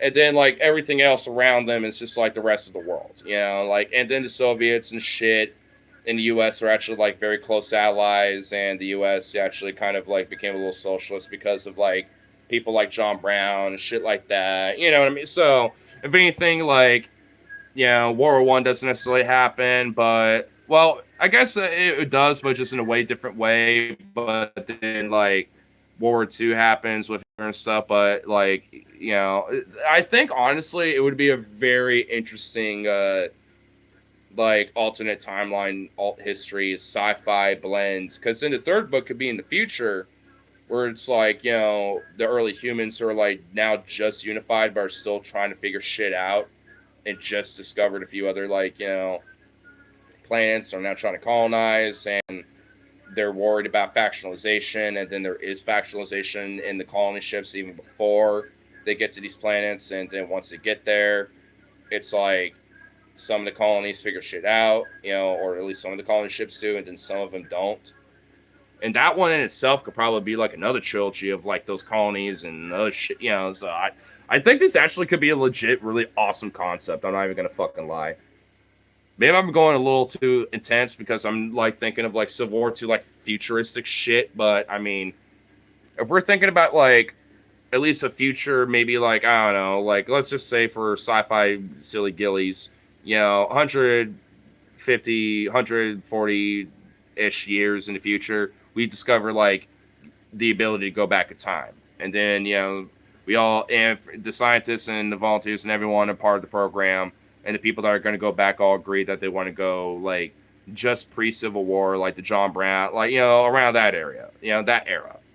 And then they agree, for whatever fucking reason, that they're going to bring all these AKs, all these fucking things, and be like, all right, we're going to just fucking, like, change history so we can actually fix shit. Because it's like the last-ditch effort. Climate change, fascism, fucking other shit, capitalism, it's destroyed our planet. This is our last ditch. This is the last ditch effort, boys and gents, girls and MBs and everything else. This is our last ditch effort. We all agree this is probably the way that we can make a turning point. Because think about it, like, because after all that, that's when the eugenics shit and everything else started, and thus, hypothetically, you have a stronger chance to stop Hitler too. But even then, even if you don't, he would have his own weird fuck bullshit anyway. And it would probably, albeit probably be a little fucked for a while, but you can still kind of, I don't know. Like, I think honestly, it'd be an interesting concept to figure out, but I feel like it would take like a few different like writers and creators to kind of come together to kind of create like an actual like timeline with this a little bit. Though I'm actually genuinely interested in investing in an idea like this though. But I'm just like a sci-fi / alternate history nut. And the combination of these two, I'm just like, ooh, woo. So I'm just like, ooh, this would be fun.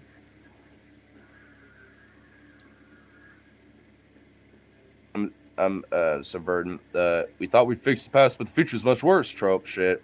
We get shit done, we're coming back with every socialization we can think of. We're getting flying cars and Kryptonian physiology, which probably makes flying cars obsolete, but whatever. Well, yeah, but there's always got to be at least a little something, because there's always going to be a fragment of human, society with our species that are always going to be like, nah, so until, and even then, like, you can eventually build a site where those people can have at least a peaceful means of challenging different things, or at least being comfortable enough with the fact that it's like, I don't like that, but, but I don't know. I mean, like arguably there is, always gonna. I mean, look at Star Trek, right? Like even with like the earlier series, like with DS9 and other other shows, like there's always been like this occasional conflict and like an opinion of the minority versus the majority and stuff like that.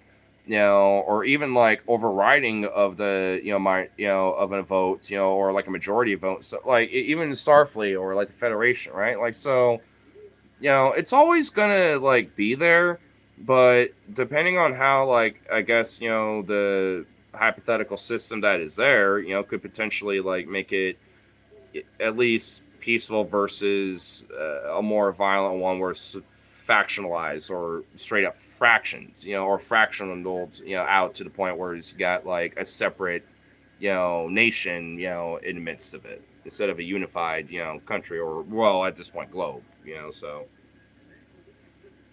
I don't know. I mean, I think either way. I mean, I'm just always like an alt history nerd and sci-fi guy, so these things are always just very interesting to me.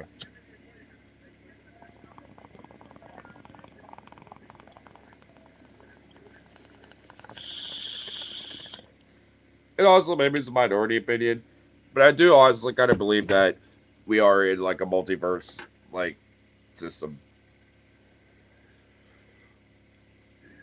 Can't inherently prove it, but I mean, to think that our universe is the only one, it's like,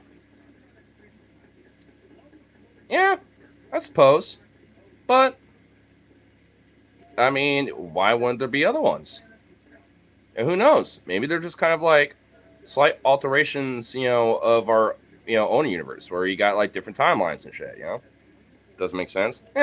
Like I said, it's just personal belief. There's nothing that can inherently prove or disprove it right now. There's even like actual scientific theories about potentials of multiverses and shit.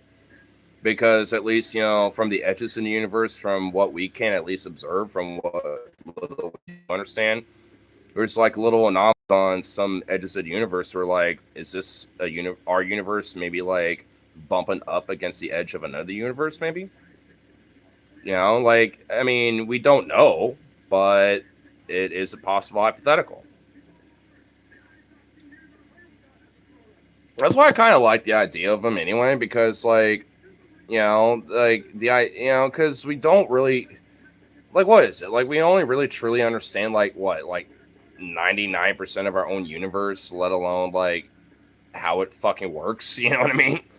So it's like, I mean, there's still so much to understand, and like, and all in all, like, if we can only barely understand our own universe, then yeah, we aren't going to be able to truly comprehend, an understanding of multiverses or be able to like observe or really quantify that right now. But given technology in the future, who knows? Maybe so, given time. But as it stands right now, it's just all theory. Where they are quite infatuated in cosmology right now. It's quite interesting but complex. Yeah, you're even you sent me an article that, funny enough, that Logan actually showed me, earlier that same night, being like, I don't know if I believe this about like that wormhole theory or whatever the fuck. About like the what was it again? Like the headline was like what? Like what was it again? Like, I forgot exactly what it was. And even I was a little like,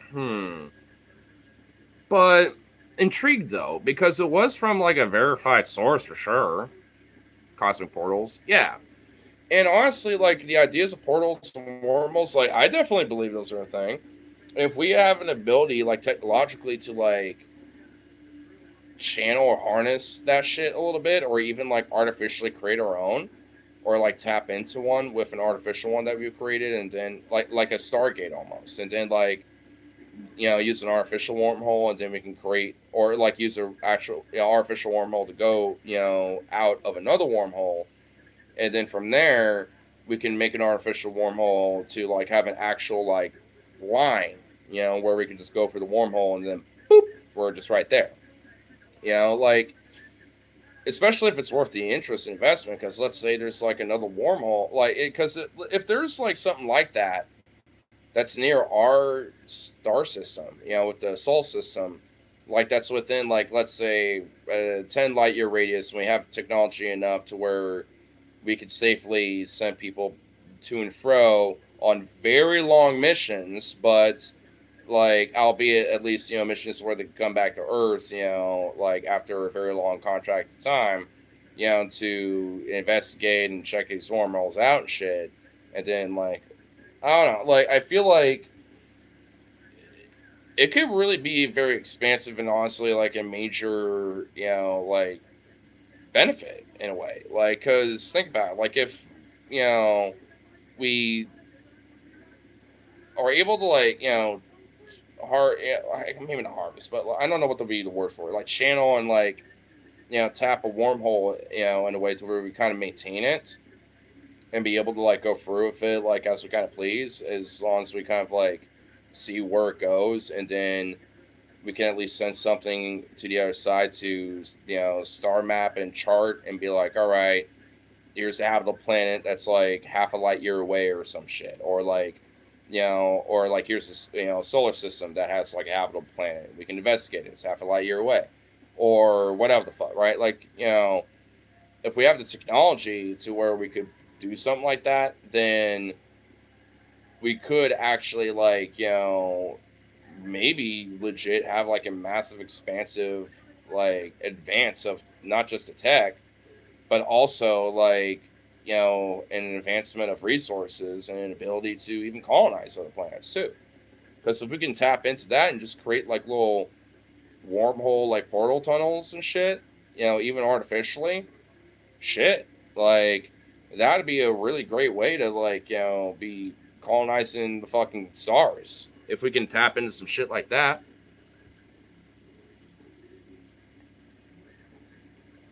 I mean, it's very futuristic shit, but hey, theoretically, I mean, it could be possible if we're already kind of noticing that. These portals are just interstellar dust left over after billions of years of movement away from each other. Oh, well, don't fucking be a party pooper, man. Good thing I didn't read that yet. Don't let the sci-fi guru and me get all excited. Stargate show fucking sucks. You take that back, Harley. Fuck you. No, it doesn't. Stargate SG-1... Are you fucking kidding me right now?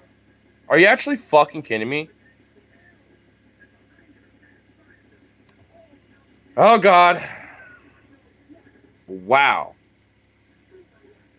Really?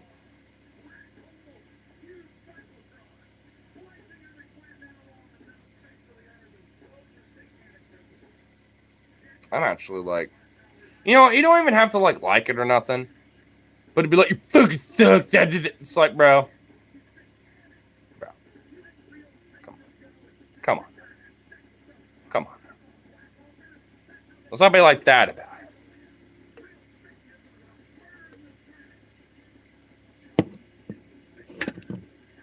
You know what, Ignite? You are alone because I believe it too.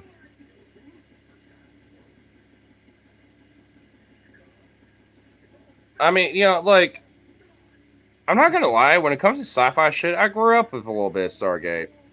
Between Star Trek, Star Wars, and Stargate, all the Star shows, funny enough, I grew up with those. My dad was fixated with Stargate, like, immensely. Like, he loves Stargate. And I understand why, though. It's a good show. And there's a few movies of Stargate. I mean, and then, another good one I just fucking remembered. Battlestar Galactica, dude. Battlestar Galactica. Bruh. That shit was fucking dope.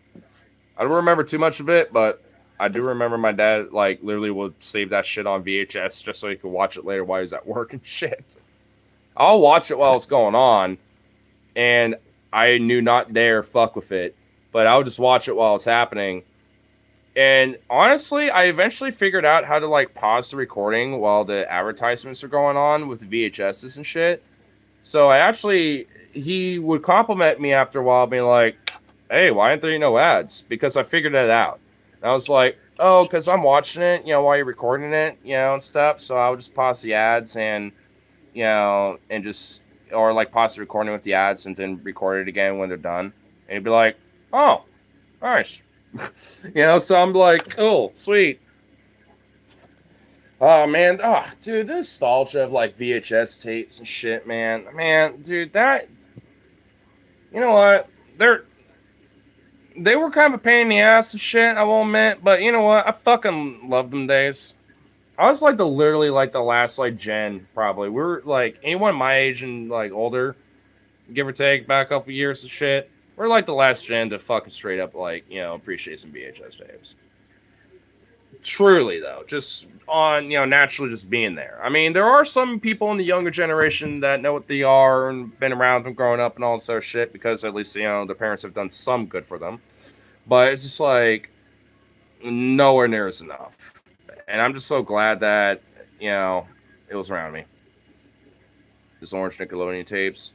Dude, the Disney VHS tape cases, bro. Bruh. Oh my god. Dude, between both of my parents, there's such a collection of VHS tapes.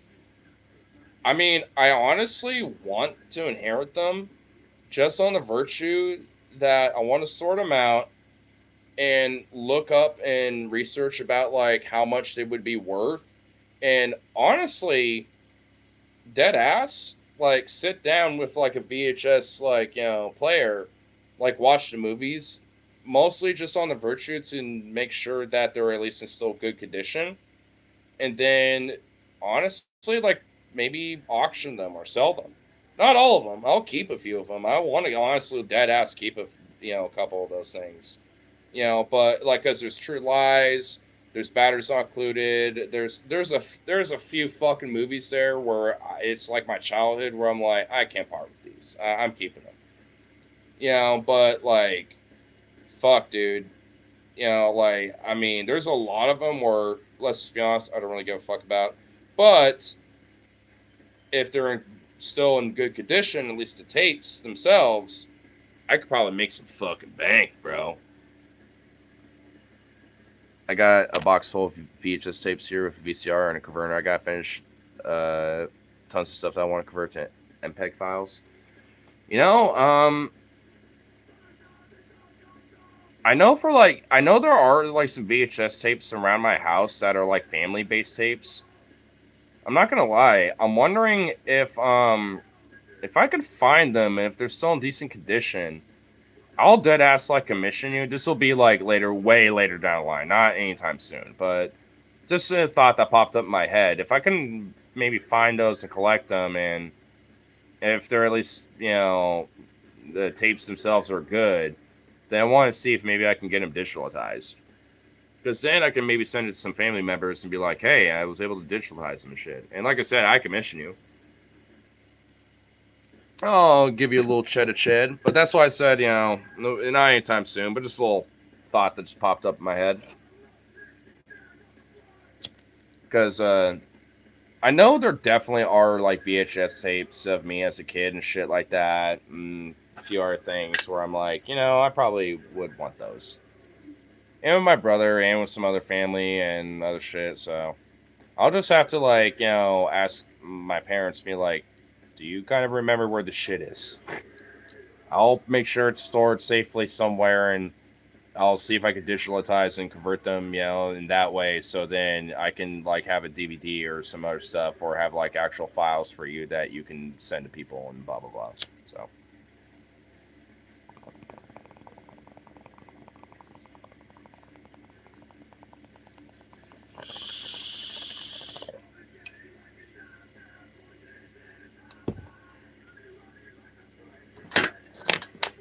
Got preserved those memories. Fuck yeah, dude.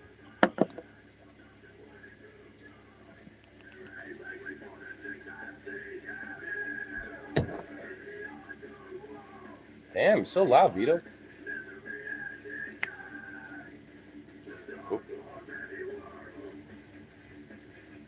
Just saw a notification for 20%. Let's do this real quick. Get in. There we go. There we go. Cool.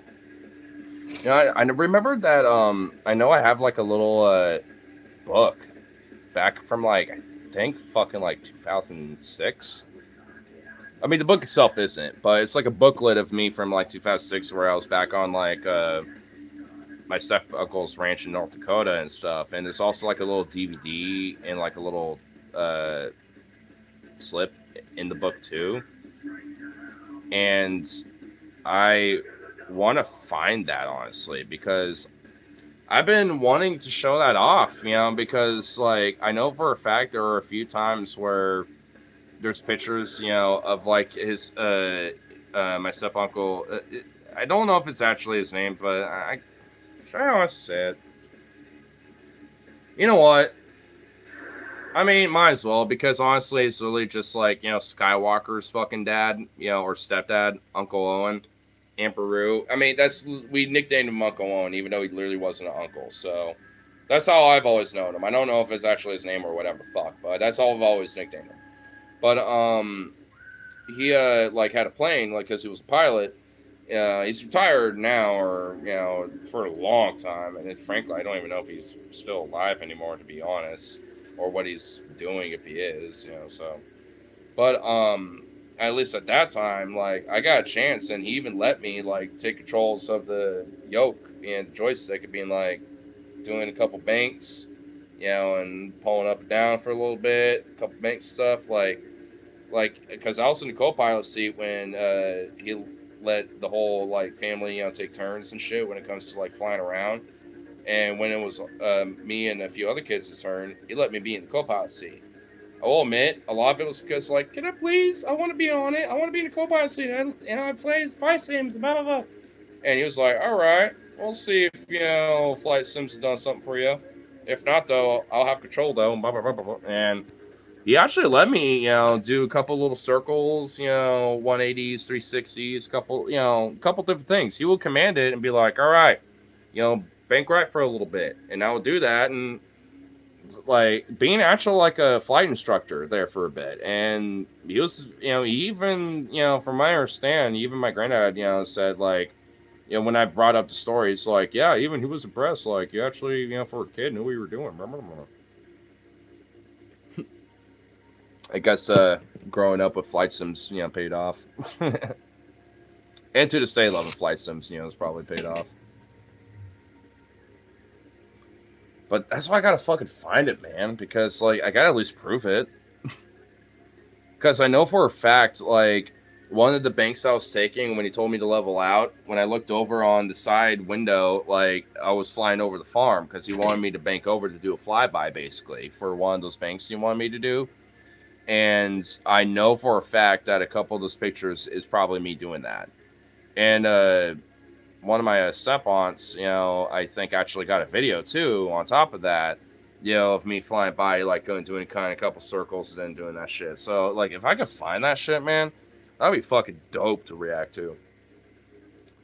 One of these days. But hey, at least, despite not having a pilot's license, like I say, I flew a plane. And honestly, I do kind of want to, like, still, like, if I somehow win a lottery or whatever the fuck, or like if I somehow get in a position where I can actually get a pilot's license to have my own plane or whatever, and the property to actually like have a small little grass strip with like a little Piper Cub or like a little biplane or whatever the fuck, something, a little small thing. I'm not wanting something big, just a little small little fella. Like, fuck, dude. I'll totally do it. Especially just the virtue of being like, all right, boys. I'll, hit up the homies to be like, all right, we're all having, like, a week-long vacation. But I'm choosing destination because we can fly wherever the fuck we want. And I'm choosing where we're going. We got enough fuel. Don't worry about that shit. My plane can handle grass strips and flat fields, so we don't even have to land at a fucking strip. We can just fucking pick out a nice little piece of land somewhere in like fucking Wyoming or some shit. You just have to have like a 3-hour flight over there. Just grab like 3 homies, grab like a bush plane, fucking do that shit. Honestly, like I know, like weirdly enough, that there are like some like biplanes or like like bushcraft aircraft that are like can like seat like maybe 4 or 6 people and shit that, are kind of old school, but, really easy to work on and shit. And, not, and like, not really expensive either.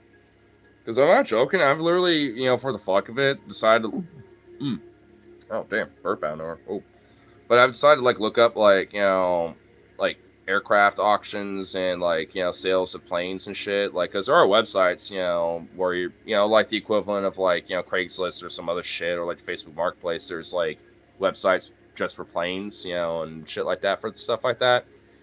And frankly, depending on the aircraft, it's actually like legit strangely cheap, especially if you're like looking for very specific shit.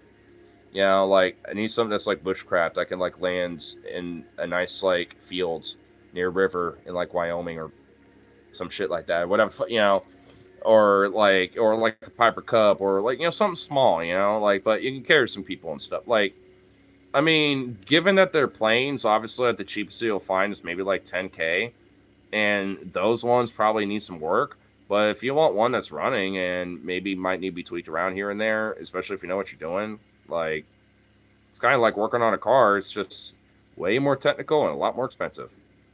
And you can't really DIY it, you know, like you can a car. Like you got to be a little specific and very intricate. You can't really just figure it out and be like, all right, hope for the best. Hope I'm doing it right. You got to like, you really need to know what you're doing. But that's why I want like an older aircraft, because in a way they're kind of easier to work on. Like, you know, analog and like older like turboprop, you know, kind of aircraft and shit. Like in a way they're a little easier to work on because you don't got like, you know, all the fucking computers and bullshit you gotta deal with. Good luck affording gas. Well, if you know your shit, you might be able to fucking, you know, find something affordable. I found out, honestly, like, because there's this, like, YouTuber who's aviator who is, like, building a plane from scratch. And he already built it, actually. He's been flying it around. Where there's, like, this company that is, like, selling, like, a builder, you know, plane up kind of kit thing. Where it's a baseline, like, analog kind of kit for an aircraft. And it's, like, a top-bodied wing, you know, kind of like a Cessna, but not really. It's a little smaller than that. But it's designed to where if you, well, know what you're doing, you can customize it to where you can add extra equipment or other stuff to where you don't have to, like, you know, have the baseline model where you can add other shit, you know, where you can make it so, you know, it can carry more people or more cargo, a few other things like that. But there's at least a baseline model that you can build up from scratch. But again, you gotta know what you're doing, and it takes a long time to fucking build. But from my understanding, it's actually a very affordable way to, you know, for a up and coming pilot to have an aircraft to where they can at least get flight experience. On top of, you know, given that it's, you know, aviation, you know, given that it's cheap, like it's, yeah, like even you're saying good luck affording gas, good luck affording a fucking plane, bro. You know what I mean? Like, it's one of those things where it's like it's a dream of a dream. Like I got other dreams that I prioritize, but if I can achieve, you know, some shit like that, and then somehow I can do that too, fuck it, you know. Like I would love to. And I know there are ways to where you could be like a pilot without necessarily needing a pilot's license, you know, because of the designation of what the aircraft is. And some of those you can have passengers with and do kind of similar things like I'm kind of talking about that would do. Maybe not long distance, like, you know, from Oregon to Wyoming or whatever the fuck, but, you know, we could find like a cool little patch near a lake or whatever, you know, in Oregon or maybe Washington or something, you know, with maybe a homie or two, you know, but not as many. I can't bring like the whole gang or whatever, you know, but I could probably bring enough. I just know that if I ever get to that position, I'm gonna make Harley ride in whatever plane that I got so many fucking times that he will hate me for it. He doesn't like flying, you know, and honestly, if I can help it, I'll make him get over it. That's, I will admit, like, there's a weird personal, like, I want to be a pilot so I can get this fucker over his fear of flying. Camper or something. Nah, just a dream of a dream about, like, you know, being a pilot, shit like that. Just kind of got into aviation and shit like that and stuff. Honestly, I will admit, I don't even remember how the topic kind of got brought up, but, you know, just happened to get brought up. Oh, I remember how it got brought up, but, yeah. That ever gonna happen? Yeah, the fuck it will. If I ever get into a position where, you know, I'm in the cockpit and you're next to me, dude, what's the worst that, okay, honestly, I want to actually generally ask with no fucking kayfabe or anything aside, actually being genuine. What's your main fear about it?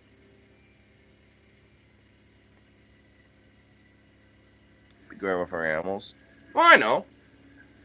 This is more about, like, the hypothetical, like, you know, fuck you money idea of, like, you know, my dream idea of, like, what I would want if I could achieve it. Because I have other priorities beyond this. Like, if this is more about, like, oh, yeah, I got, like, you know, money to invest, you know, into pilot license schooling and this and that on top of my shit that I already did achieve a little bit. I could afford that. Cool. You know, like, that's what I'm talking about is like way down the fucking line. If I wanted to invest and get into like being a pilot and shit, like at my age, I should have, I could have done that and really should have done that years ago, but at this point, if I were to get into it, it'd literally just be for fun, personal reasons, or maybe like, contract private, like, commute for people here and there, occasionally, for, commission, but not like as a main source of income, obviously, by any means. I'm gonna take some leftover naked juice and probably have a good time doing closing with Observe Buzz. Hell yeah, brother.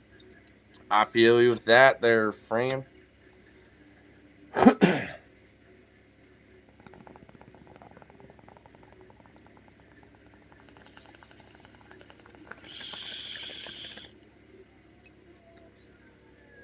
If man was meant to fly, we would have been born with wings. Nah. Bullshit. Have you ever been on top of Mount Hood? Maybe not literally on the top, but have you ever been like, on one like the lifts and you got up or whatever, or like even Timberline or something? Have you ever been like up on Mount Hood where you can just see just everything around you because you're that high up and it's a clear sky so you can see everything? Have you ever at least, been in that position? Have you ever been, like, yeah, well, I know you more, Next. This is more a Harley question. I got a whole new bottle of Leahy, so be prepared. Hell yeah, brother. But no, like I said, this is a Harley question. I actually want to ask. I want to see if there's a yes or no to this with Harley. I'm not saying like on a ski lift or nothing. I don't know if you ever have like done that. Whatever. I don't care if you did. I'm just saying if you've ever been like to like Timberline or something like that where you're high up, there where you can look out and you could just see all the shit. You know what I mean? The mountain range. You look out, you can kind of see Portland off in the distance to the west, shit like that. Harley, I mean, come on. It doesn't take that long to have a yes or no, for this shit, bro. By the way, what's up, Rip City? Doc of the Countdown Chicago MC. I know, right? Brian was in here earlier, and I kind of had to chew him out about being like, what the fuck's in my bag? Apparently now he lives in goddamn OC. So I'm going to be like, all right, tomorrow, homie, after whatever shit I got going on, meet me at my pad. If I'm not there at this any time that I said we should meet, just leave my bag there, and I will pick it the fuck up. Just take my dog on a walk or some shit, and, if I get there by the time he's still there or some shit, we can hang for a bit. But fuck, bro. Still even have your bag? Yes. Like, apparently, like, from what I understand, like, because of his job doing, like, remodeling and stuff, like, he got a deal with having a place to stay where he's renting for $250 a month, which, honestly, I kind of find it hard to believe, to be fucking honest. I even told him that.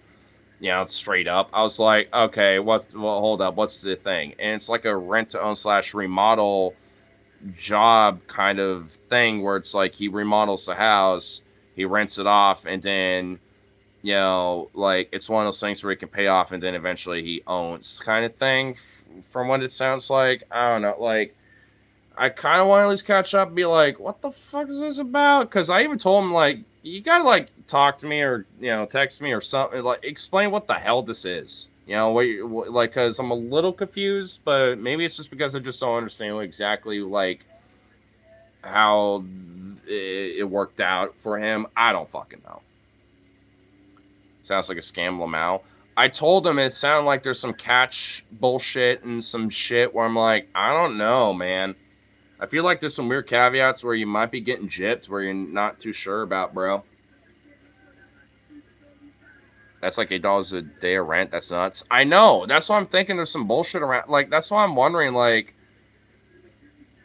frankly, I'll just be blunt. He's not really giving a lot of details out. That's why I was kind of trying to, like, yo, what's the deets? What the fuck? Because frankly, as it stands, like, I will say this: if he actually is like working for like doing remodeling and all sort of shit, and he's getting paid for all that shit, good. Like, as long as he's getting stable, what the fuck ever. But like, all I care about is just getting the bag back, especially so I can use that so I can pack my shit for Chicago. You know what I mean? Like, I mean, it's like, fuck. I mean, like, you know, I'm getting stable. He, you know, sounds like he is. You know, but it's not giving every fucking detail, and frankly, might sound like he's getting used or something. I don't fucking know. It's not really my problem right now. I just want my bag. That's all I really care about. I mean, look, he's like a homie to the extent of like, hey, we're still chill, we'll hang out, but like the way it was before, like, I don't know if that will happen again. You know, like, but we'll still be chill. Like, you know, if we hang out at the bar, we hang out, you know, somewhere. I hang out your pad for a bit. You know, when I get a pad, like, you know, my own, you know, real shit figured out and stuff. Like, you know, we can hang stuff occasionally, but it's like, what was going on before? Like, that needs to just be like fucking. We need to just be chill. Okay, like, we can't be doing this wild fucking shit, especially if we're getting stable like we are right now. Getting back. I better fucking be getting it back. I literally need it. If not, what the hell am I gonna be having to fucking, like, you know, like, use? You know what I mean? Like, he still has it. He just, like, with the updates he told me, like, he's at least more in immediate access because now he moved to OC. Like, I guess he saved up enough money from Aberdeen where he got a little. I don't even fucking know. I'll have to explain to you in person later. You know, and at least, like, maybe oh man, there's been so many chats. Should I honestly, like, dead ass fucking, like, go all the way back? I don't know. I don't know if I want to, though. Oh, Jesus Christ. That would be so many fucking ways of scrolling. It would be absurd. Pack everything in a hat and strap it on your back. Oh my God.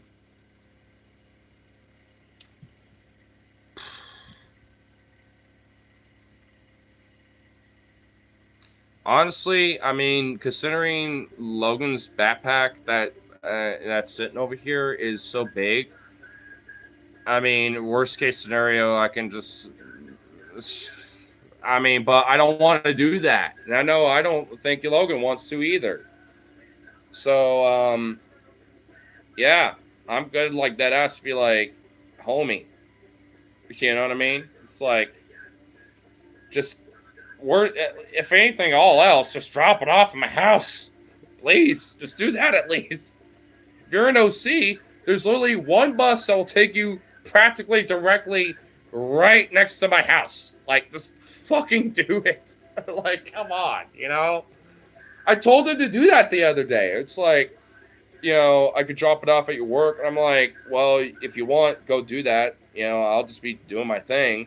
Yeah, I'll just, you know, I'm just sitting on my ass most of the time. But, you know, if it's closer, you know, to just drop it off at my house, do that instead.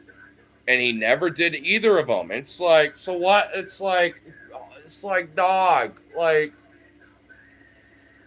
I was actually expecting it yesterday, you know, like, just because of that. It's like, dude, I mean, at least let me know, like, hey, I can't drop it off or whatever the fuck, you know.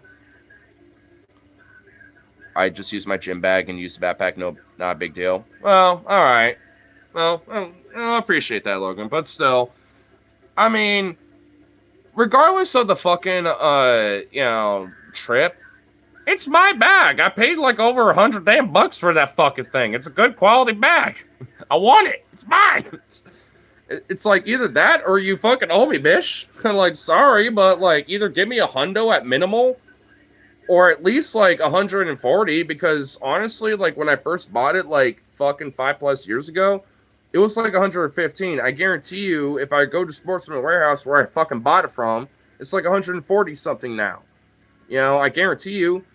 So I'm gonna add interest of like, you know, inflation. I'm gonna add inflation rate on that shit because it's a quality damn bag.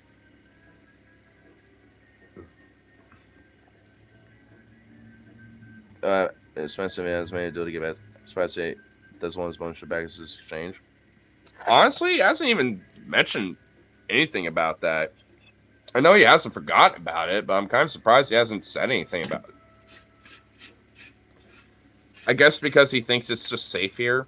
and he knows that, like, oh, I can't really go bowling right now, and meh.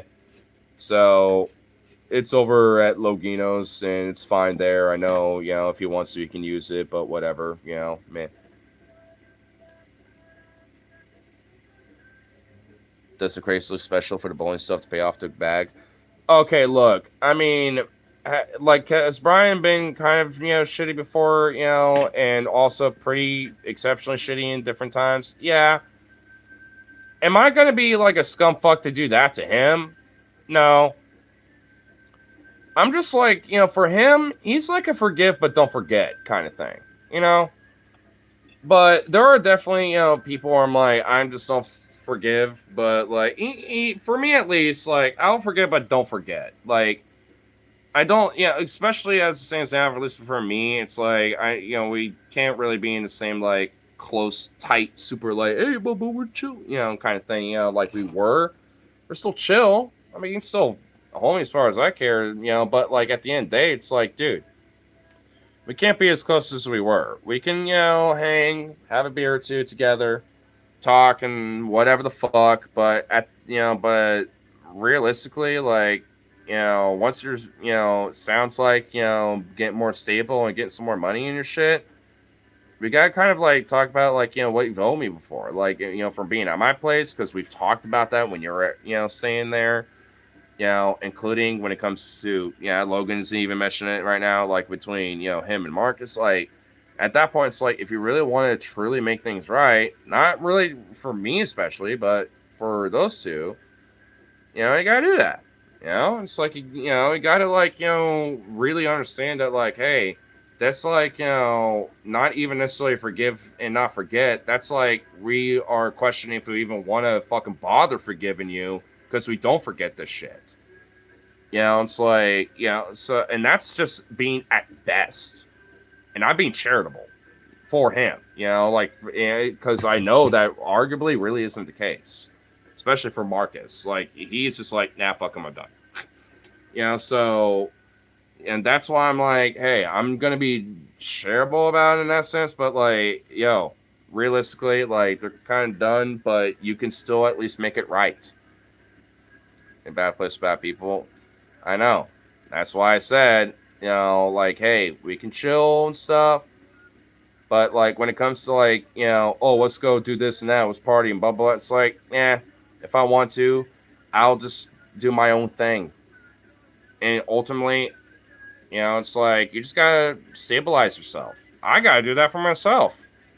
I ain't got no time for this bullshit, you know what I'm saying? Like, when it just comes to partying and, like, wasting my time with shit like that, it's not like I don't inherently want to have fun and party and stuff, but it's like I gotta pick and choose of what is the most positive way of doing that. Like the Chicago trip, or like hanging out with my friends at a bar, or playing pool, or like we all get together and like go to a show, or like the Timbers game, or whatever. It's one of those things where ultimately it's like, if I am gonna do it, it has to at least be positive at the end of the day. It can't just be like a waste of my fucking time at work, I guess at best, and really just an ultimate negative impact at worst. Because I don't got time for that shit right now. Maybe like, 2 years ago I did, because I have, like a stable shit thing going on for myself. But at this point, fuck no. It's not even an inherent like disrespect thing or like, fuck you, bam, don't, thing. It's just like, I just gotta focus on my shit and just prioritize who I keep around me. I'm the same hell done. Yeah, I don't blame you guys. That's why I'm like, hey, I prioritize my own shit. The only reason why I'm kind of bringing it up is because, again, I just need to hang out with him for a bit, at least for now, just so I can get my bag back. Because I know he still has it. Because I sort of because, I mean, if not, it's going to be so annoying, and I'm actually going to genuinely be started, like, irritated. Like, what's dude like to do? Me or the other dude?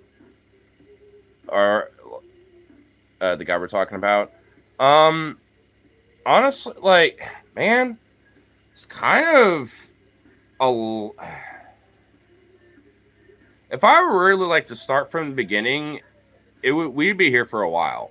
So I guess I'll say this much: like the TLDR version is that he's someone I used to be buddies with back in middle school, and kind of fell out, in high school because he got expelled from my high school, and then went to a different high school, and then we reconnected, because we went to the same bar that I like to do karaoke at, here in our town, and then we end up being buddies and shit off and on, and then after a bunch of other bullshit TLDR stuff, with him not having a job, and then I got laid off, or at least, with my company saying I got terminated for stealing shit, which is not fucking true anyway, but that's another fucking story. Again, TLDR. Like, before that happened, I was like, hey, I'll help you out, but blah, blah, blah, blah, blah.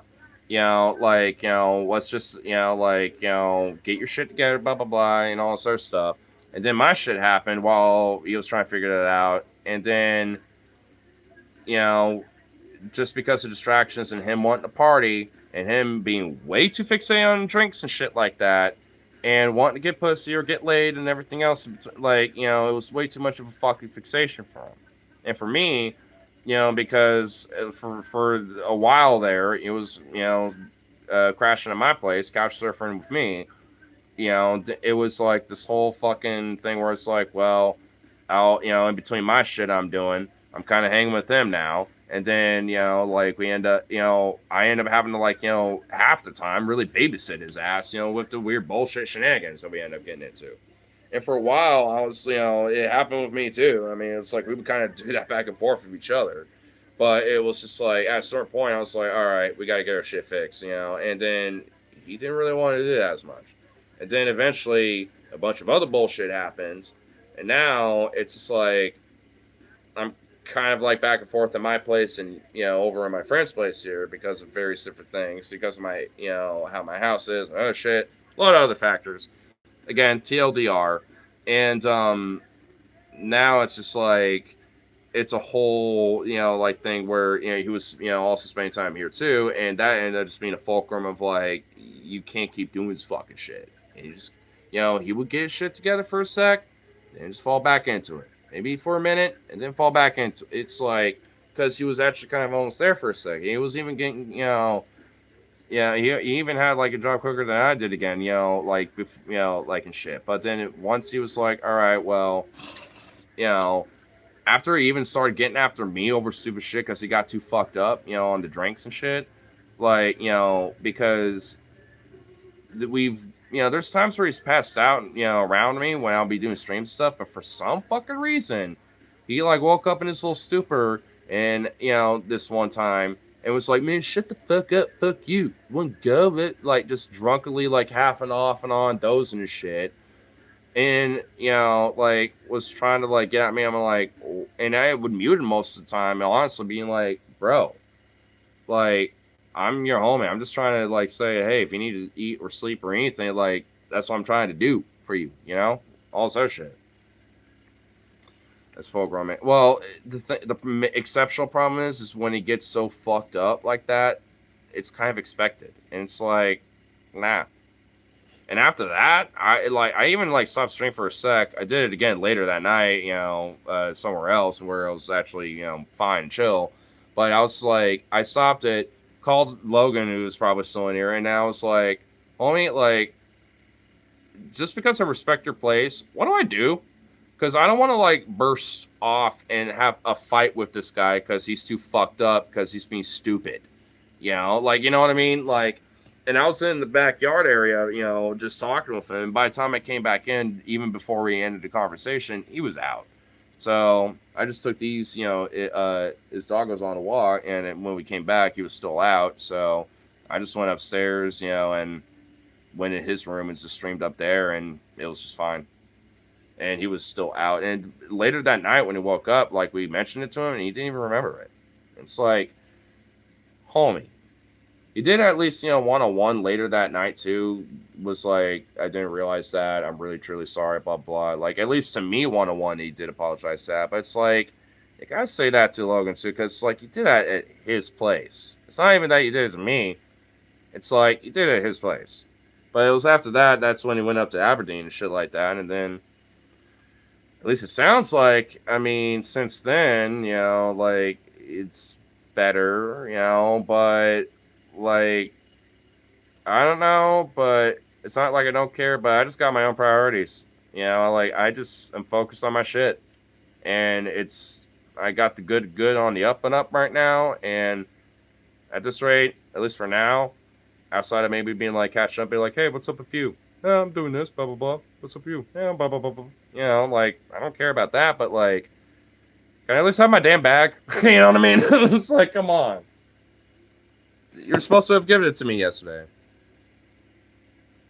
Fuck all that. Yeah, I mean, yeah. And look, I mean, and honestly, it really is like, it's to a fault.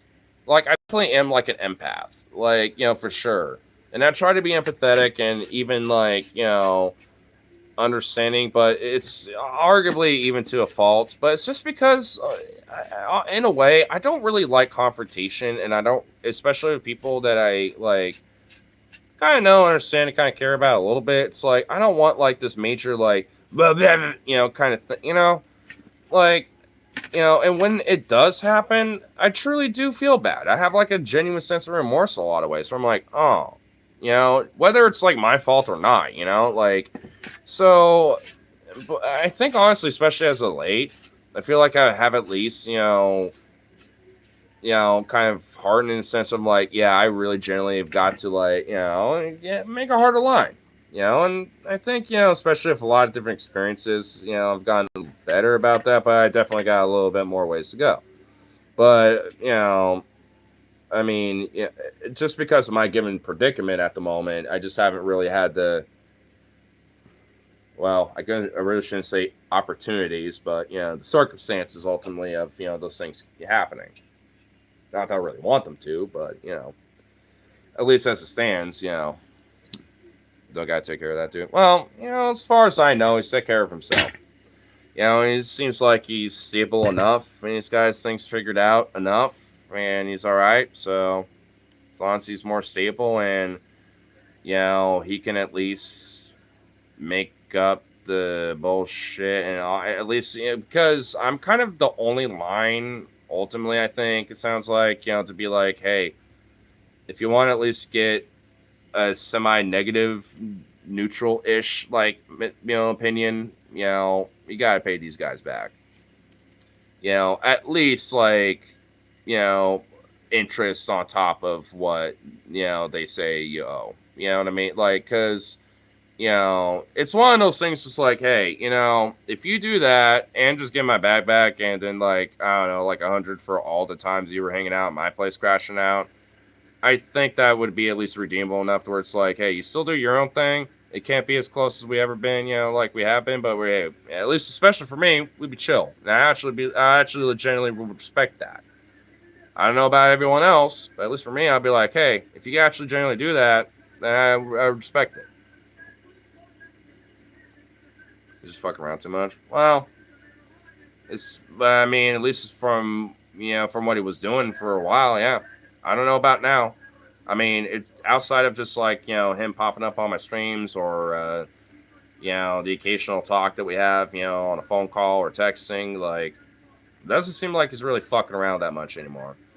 I don't know, and I'm not his caretaker at the end of the fucking day. You'll have to ask him, but he does pop on streams occasionally, so I don't know. It's one of those things where if you want, you can just like you can hit him up on it. I will say he is mod, but if he wants to try to abuse that power, I'll be like, oh, hell no, bro. You're not doing that shit. The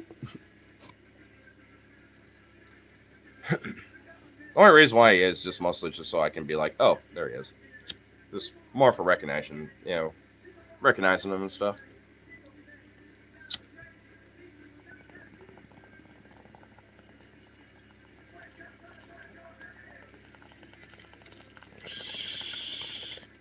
You know, he like to argue, fight. I mean, it depends on who I'm doing it with, man.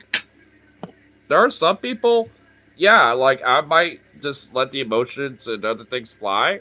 Maybe I'm just that passionate about, But depending on who it is, I don't necessarily like it because it's like, oh, like I'm kind of fucking maybe saying some hurtful shit where I don't really mean it. I'm just that fucking passionate about it, to someone. You know what I mean? Like, I've done that, I do that a lot because, I mean, I am kind of impassionate, especially when it comes to, like, various different takes, whether it's like philosophy, politics, psychology, entertainment, media, whatever the fuck, dude.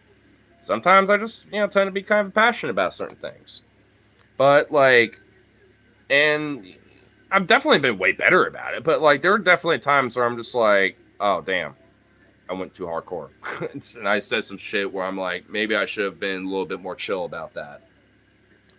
But sometimes I'm just like, I'll hear a take where I'm like, motherfucker, I need to say some shit. And then it ends up going from an argument from there, and I'm just like, then I have this weird moral vindication. I'm like, no, he didn't let me say anything. Because he had a hot take and I had to say something about it.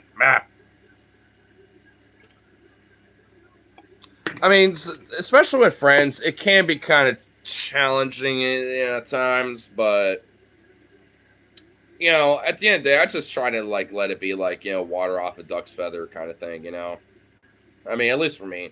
Because we're still homies, what the fuck ever, it's not like a topic, is going to be never brought up again, it's going to be brought up, and if I happen to remember it, even if subconsciously, I don't think about it, like, it's going to get brought up, like, so, it's one of those things where it's like, what the fuck ever, like, I only really have that when it comes to certain friends, when it comes to certain takes. Like, my friend Middleton, like, oh my god, I love him, but I worry about that guy sometimes, to be honest, because, like, he is way more radical about certain elements about, like, activism than even I am. And I'm a radical lefty, like, fuck, hey, spray paint a few things, hey, whatever the fuck, put some anarchy out there, do a little good trouble shit. This guy wants to go to the fucking, like, live in murderous rage mode and shit, like fucking berserker rage. I'm just like, and man, I wish I was like, around him more, because it's, like, we don't really hang out too often just because of like of his schedule and, and everything, but it's just like, fuck, I kind of wish I could just be like, hey dude, I get it, even though I kind of feel that way sometimes, but gotta put that, for one, on the DL. For two, you gotta understand how other people perceive this shit. Like, even if this is how you truly feel, like, especially, not just necessarily to friends, but just, mainly just on the public sphere and the space of things. I remember, like, in Rip Said You're There, where Alice actually, had a chance to stream when it was, like, raining as fuck at that, Tesla protest that we went to, or he was popping off a lot. I was the one publicly drinking and shit and being loosey-goosey with that. He was sober. And he was, being aggressive and shit. And some meemaw, while I'm holding, I think, actually legit a bear hug or a beatbox or whatever the fuck. I don't even remember. It's one of the two. And, like, some meemaw came over to me while I'm streaming this shit, being like, can you, like, calm your friend down? And I was like, yeah, I mean, sometimes I do kind of find it funny because he doesn't mean it, but he's getting a little too extreme even for my taste. I was about to go over there and, I'm going to talk to him. And I went over there with him, and then she followed me, and then we both went up to her and I poked him being like, hey, bro, can you, like, chill a little bit? Like, you're getting a little too extreme right now. And then but then after that, and they started talking, I was like, oh, God. Because me and Ma knew that, we were all friends and shit. And it's like, fuck, dude. Homie. Like, don't lump me. It's like, I'm being lumped in with you because of your shit. Like, I'm a radical. I'll say some shit. I'll be, like, a goof sometimes or whatever the fuck. But, like, I'm not, like, what he was doing. Like, dude, the guy, like, especially with what happened. There was a dude who was like, retard alert, got a bunch of retards here, while walking his fucking dog. And then, like, there was a few signs that were posted up at, like, this little, like median thing in between, like, the little road of the garden with some signs. He went over to them and knocked them over, and then like a few other people that were over there, went up to him, and a few others, including Metal T, went up to him, being like, "What the fuck?" Blah blah blah, like being like, "Hey, what's the problem?"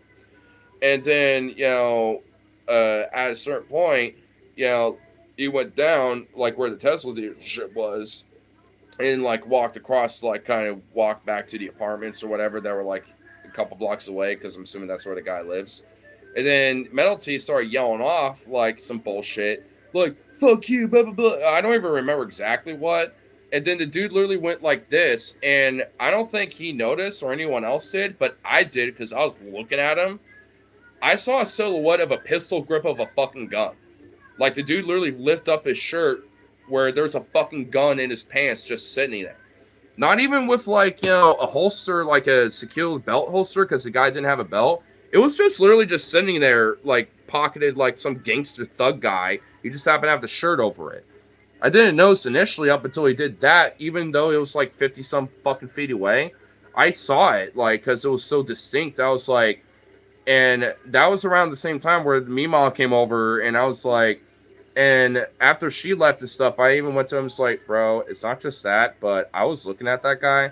That guy had a fucking gun, and he was flexing at you. You seriously need to chill the fuck out with some of this shit, dog.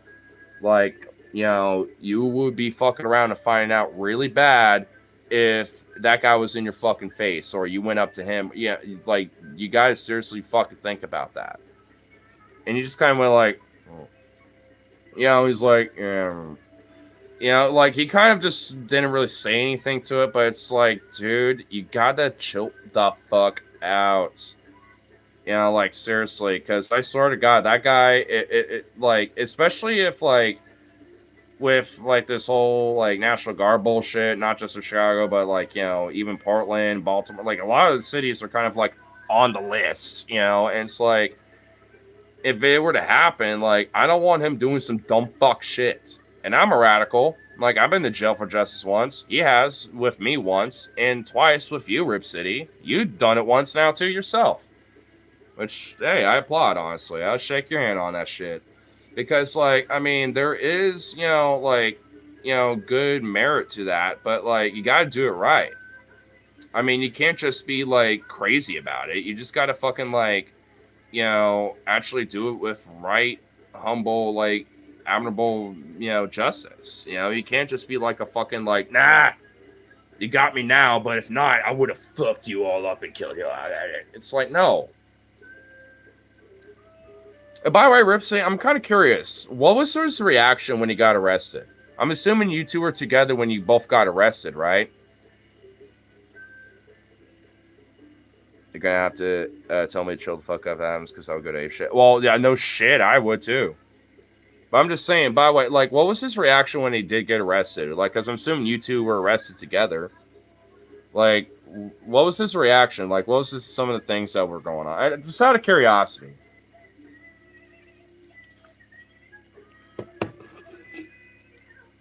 Dumb store, hell yeah, getting so crossfaded. Hell yeah, brother. 30 minutes left. Yeah, brother. He's doing it everywhere. I know. And it's fucking, disconcerting. And especially because we're going to Chicago here soon. I'm very glad, and I definitely love Pritzker so far, because he's trying to kind of basically hold that shit off on Bay right now.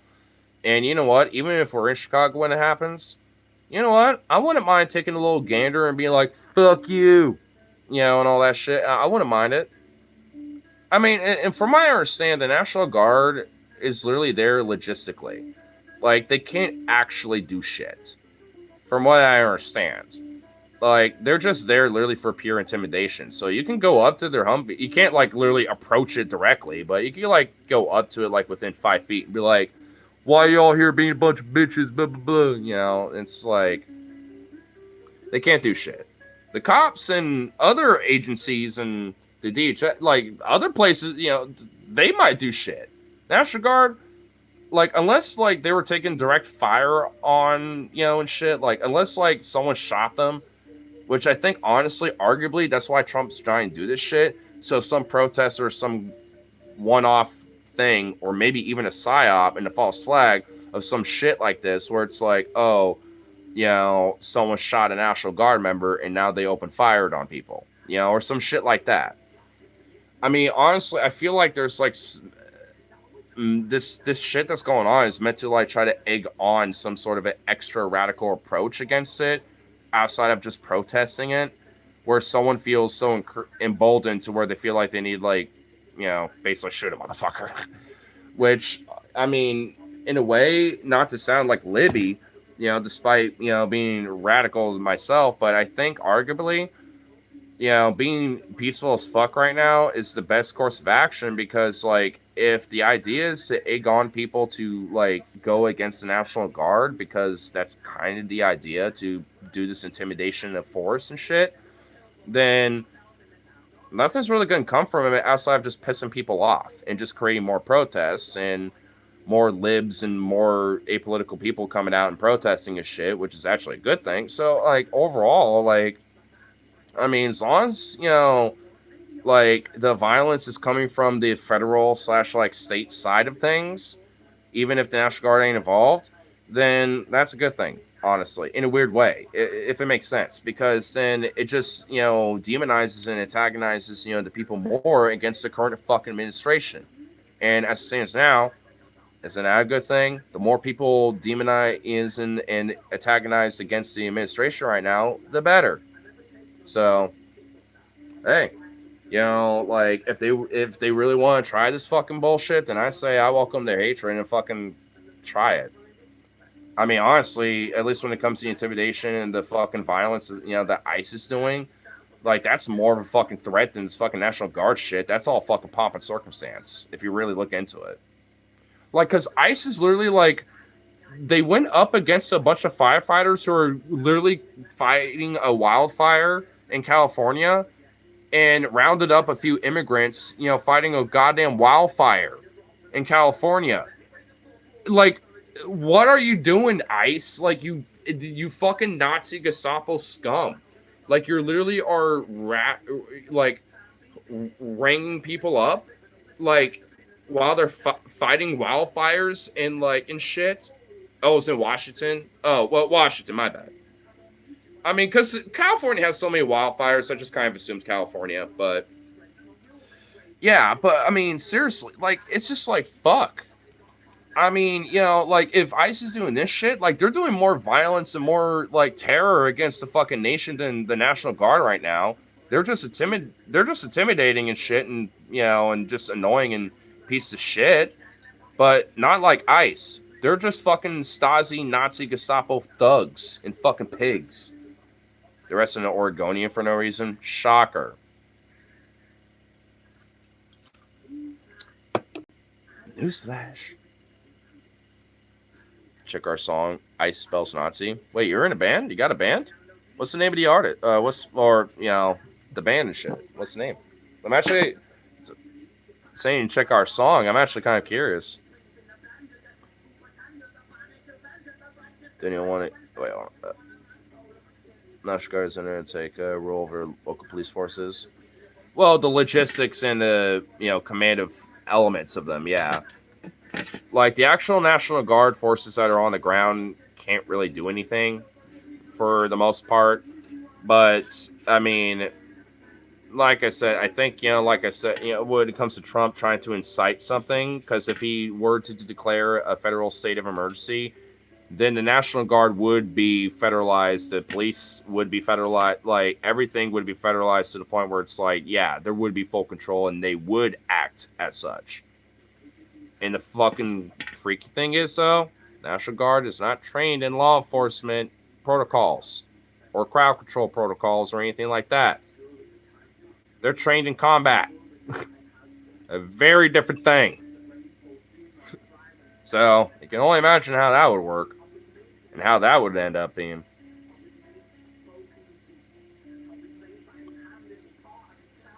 Missed an explanation from her. Oh, well, no, let me go back up then. It would have been hilarious if I actually got to River because it would have swim away.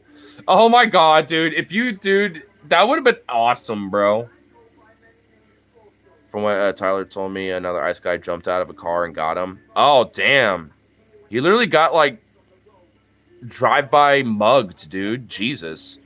I ran towards the river, but took a wrong turn and got stuck at a fence. Oh, damn. Okay, so I thought there was just one ice asshole, so I bolted away from the max to try to let Tyler get to the max and escape. Ran towards the river, but took a wrong turn. Oh, so then, you know, that's when, okay. Fuck, dude. That's fucking wild. So you all split up. So y'all were arrested at different, so they were all watching you.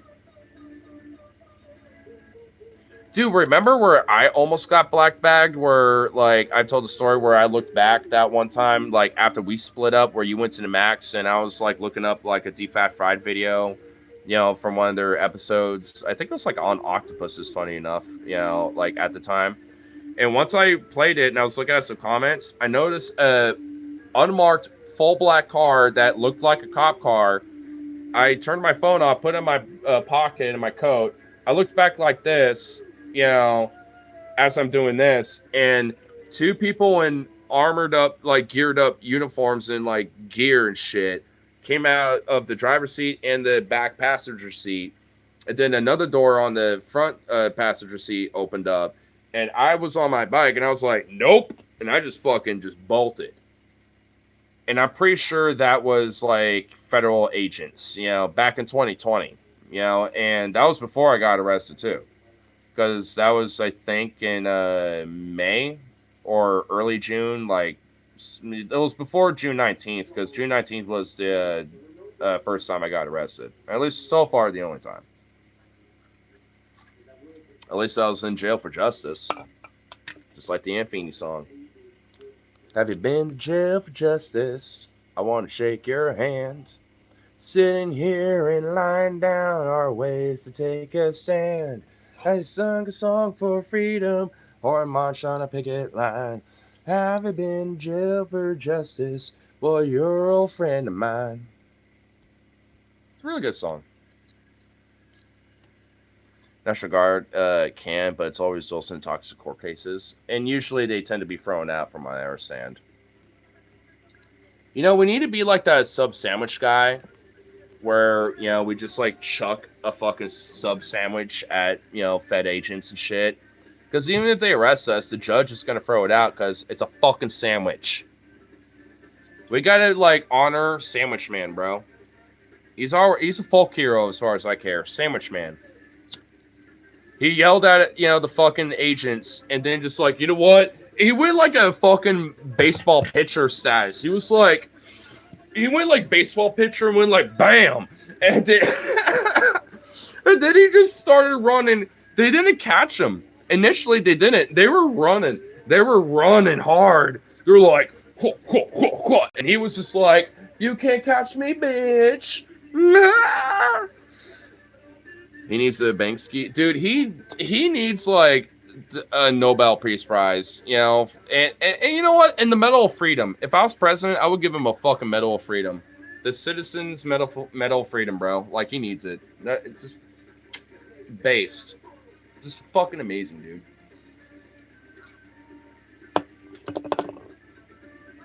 And then we got like, you know, the vet that burned the flag and got arrested, being like, "This is our fascist government, and I'm a vet, fought for this country, and this is what they're doing to me because I burned the flag, even though I fought for this flag. Fuck you."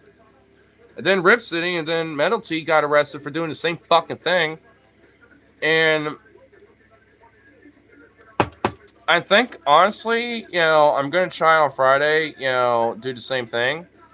And then, because I know Paul Zigo with Deep Fat Fried, either Monday or Tuesday, he's going to do a live stream where he's going to do the same thing, and he wants to have others, you know, a part of the Deep Fat Fried, like, Onion Nuggets community to, like, be like, hey, you know, record yourself or stuff like that and then send it to me so we can make a compilation and shit. Just don't be stupid with it, which I know for a fact I got, like, a soiled, really dirty, like, American flag that just legally, actually, honorably, you know, would be the proper thing to burn, because under the legal definition of the Constitution, if the flag has touched the ground, has been defiled, or has like been damaged in any way, then the honorable thing is to actually burn the flag, as a form of like respectful disposal. So I could literally like wink, wink, nudge, nudge, make it like an actual honorable governmental like edict of like the ritual like burning of the flag, while also doing it in a protest too. So hey, if our government don't want to respect the Constitution, then I'm going to respect it by doing it in both ways. First Amendment and the, constitutional, like, legal, merit of how to dispose of the flag, which is burning it. So, I'm going to cut it both ways. And I'm going to clip it, too. So, then I can send it to Paul and be part of that compilation. I'll just do it early because, like, by the time he's going to do it, I'm going to be in Chicago. I'm not going to risk that shit in Chicago. Like, where the fuck am I doing it there? And why am I going to waste money buying a flag of the, the American flag in fucking, Chicago and then do that over there? Unless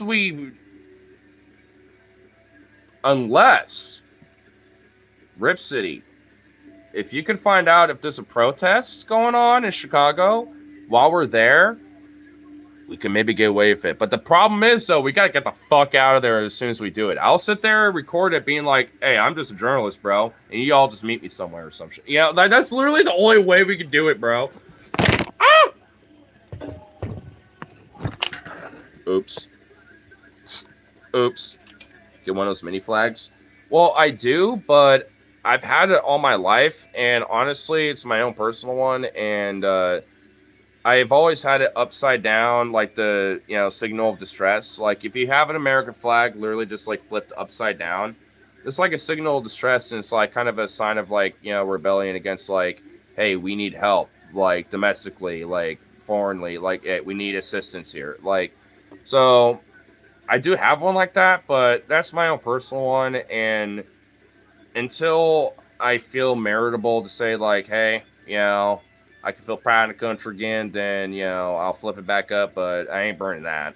At least, because it's just mine. It's my own personal one. But I do, like I said, have another flag that's, like, a standard, like, 5x8 or whatever the fuck, or 3x5, flag, that if I want, I can easily burn. And I got a little fire pit in my house, so I'll just do, like, a little quick stream, just doing that. Be like, just for Paul's ego, blah, blah, blah, and where would it be? I'll just send the whole stream to him, and then, at least send the main highlight of the clip, but if it doesn't get the whole thing, then I can at least, just send the stream, and forward it some way to him, because if he's going to do it with others, like by Monday or Tuesday, then, hey, at least I'm jumping the gun, and then I already got it going, so there you go, so boom.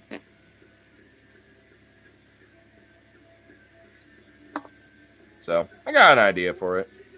If anything, I just kind of record a video for it and then just like maybe see if I can find an email of one of theirs and just send it as a file to them or something. Or maybe like, send it as a file to Phoebe, be like, hey, yo, send this to Paul.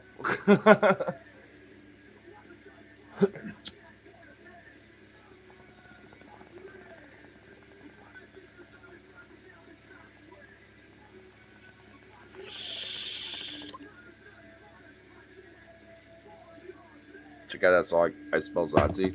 I definitely will. But what's the band name, by the way? Or like the artist name? If it's you're a band, then I want to at least make sure I know that too, because I'll add it to the playlist that I got. Because I mean, most of the songs I at least have are usually copyright free music and shit. Or at least I try to. We're all wearing a wire. We're all wearing a wire. I like it. I dig it. Actually, are any of these phones on really quick?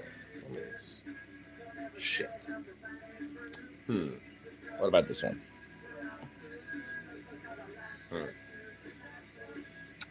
What up? Doing this real quick. Just for insurity's sake that I don't forget. This one's too slow, but this one at least is not that bad. I'll just have to let that charge for a sec. These are like little Wi-Fi phones. I mean, if I was doing this shit on Streamlabs, it wouldn't be that big of a deal for me to look it up, but I kind of fucked up, you know, trying to figure out the stream key shit. So I need to actually, like, be on desktop to actually fix it now. I'm just like, god damn it. I feel like a derp now for fucking it up, but whatever. I know for sure I've pretty much have, like, resolved the other issues, you know, with Streamlabs. It's literally just that I have to get the stream key with YouTube and Streamlabs connected. So I can just do it on here, you know, like, it's like, if only I had, like, some time to do that. And the desktop mobile shit, you know, doesn't work the same way as fucking, it fell out. Wait, it's 31%. Wait, what the hell? Why are you off? Turn on then, bitch. Oh my god, this phone has seen really better days. This thing is cracked as shit. I guess you really can't even tell, but god damn. One of these cracks is so deep, I'm surprised the screen ain't fucked.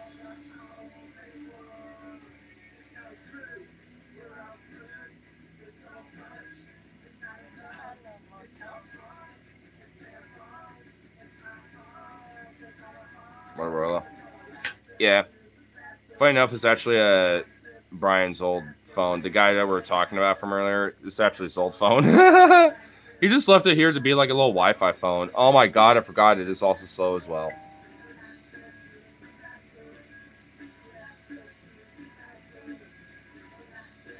At least it's not as slow as those other two. Alright, yeah, there we go. Ha! It's actually logged into my shit. I forgot I actually logged in on this thing. Hell yeah. Alright, cool. So it should actually be on my fucking history. Hopefully it doesn't fuck that up though.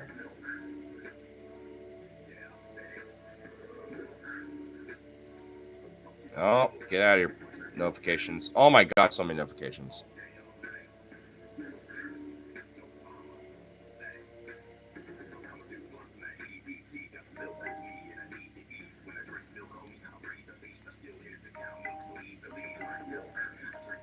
Oh my god!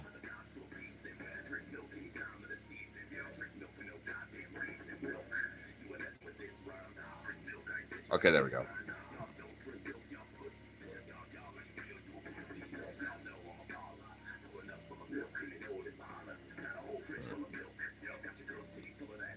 Okay, well that didn't come up immediately. Well, let me do this.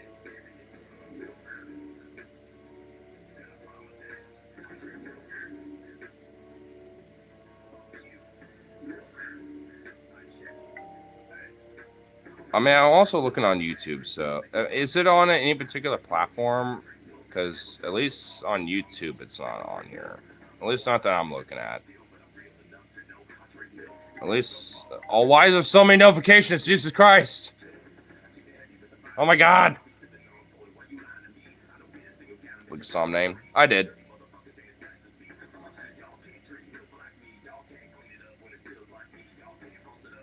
Here, let me try this.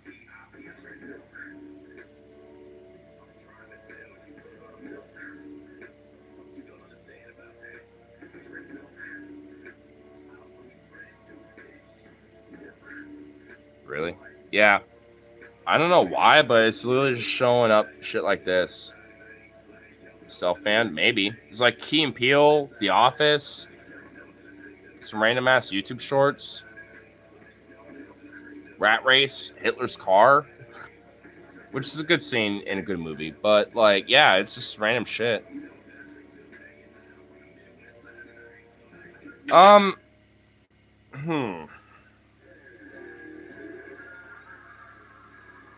Here, let me just do this.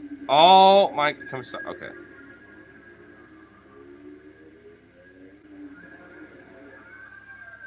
I'll just look up the band name. I was just like, we're all wearing a wire band.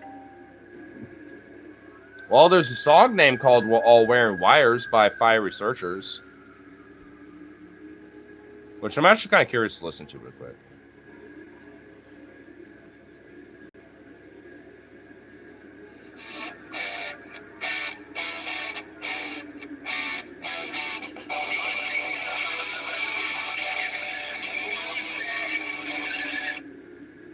I dig it. I'll give it a little like and sub, but not what we're looking for, though. That's not what we're looking for. But I dig it, though. Yeah, there's fucking nothing. Try ice spells Nazi, no dots. Well, funny enough, I did that the first time. I did the dots the second time, seeing if that would help, and it literally just gave me the same results. Well, okay. Well, yeah. Well, here, let me try on just Google.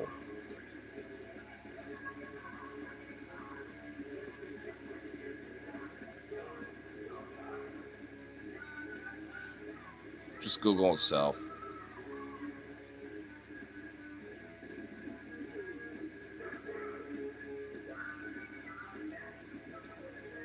Okay, that's not a song.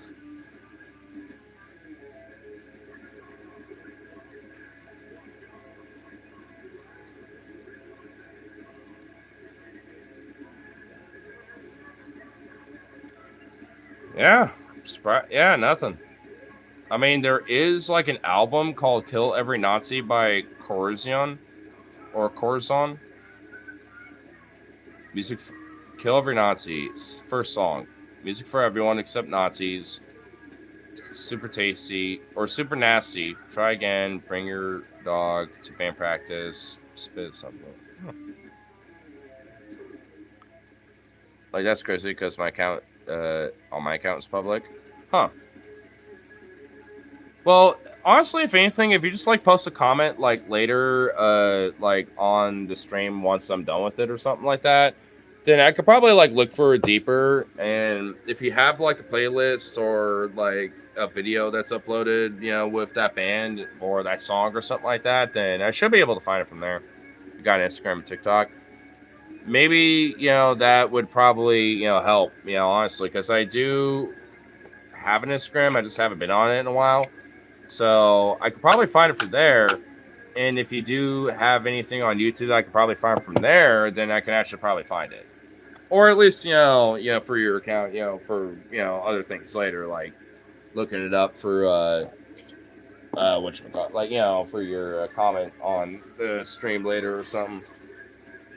Because at least as it stands right now, literally the only thing I could do is just like pin your message, report it, remove it, your channel activity, add you as a mod, put you in timeout, or just like ban you. And I'm just like, I don't want to do none of those. So throw it up again, link, yeah. Well, I don't know if at least if YouTube's comments after the fact will put a link in.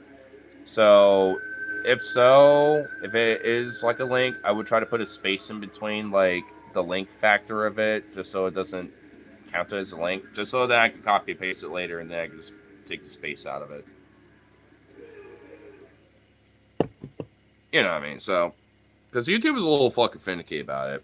The only time it seems like it isn't really a problem is when it comes to moderators, but at least for live chats. But even with live comment, or at least just comments on like a video, just across the board, it seems like it's like no, unless like you're the actual channel owner, you can't put links. So fuck you. Yeah. So at least just a little heads up. So if like, you know, if a comment doesn't pop up, you know, when you put a link in, then just gotta do that. That's why song dropped getting views. Yeah.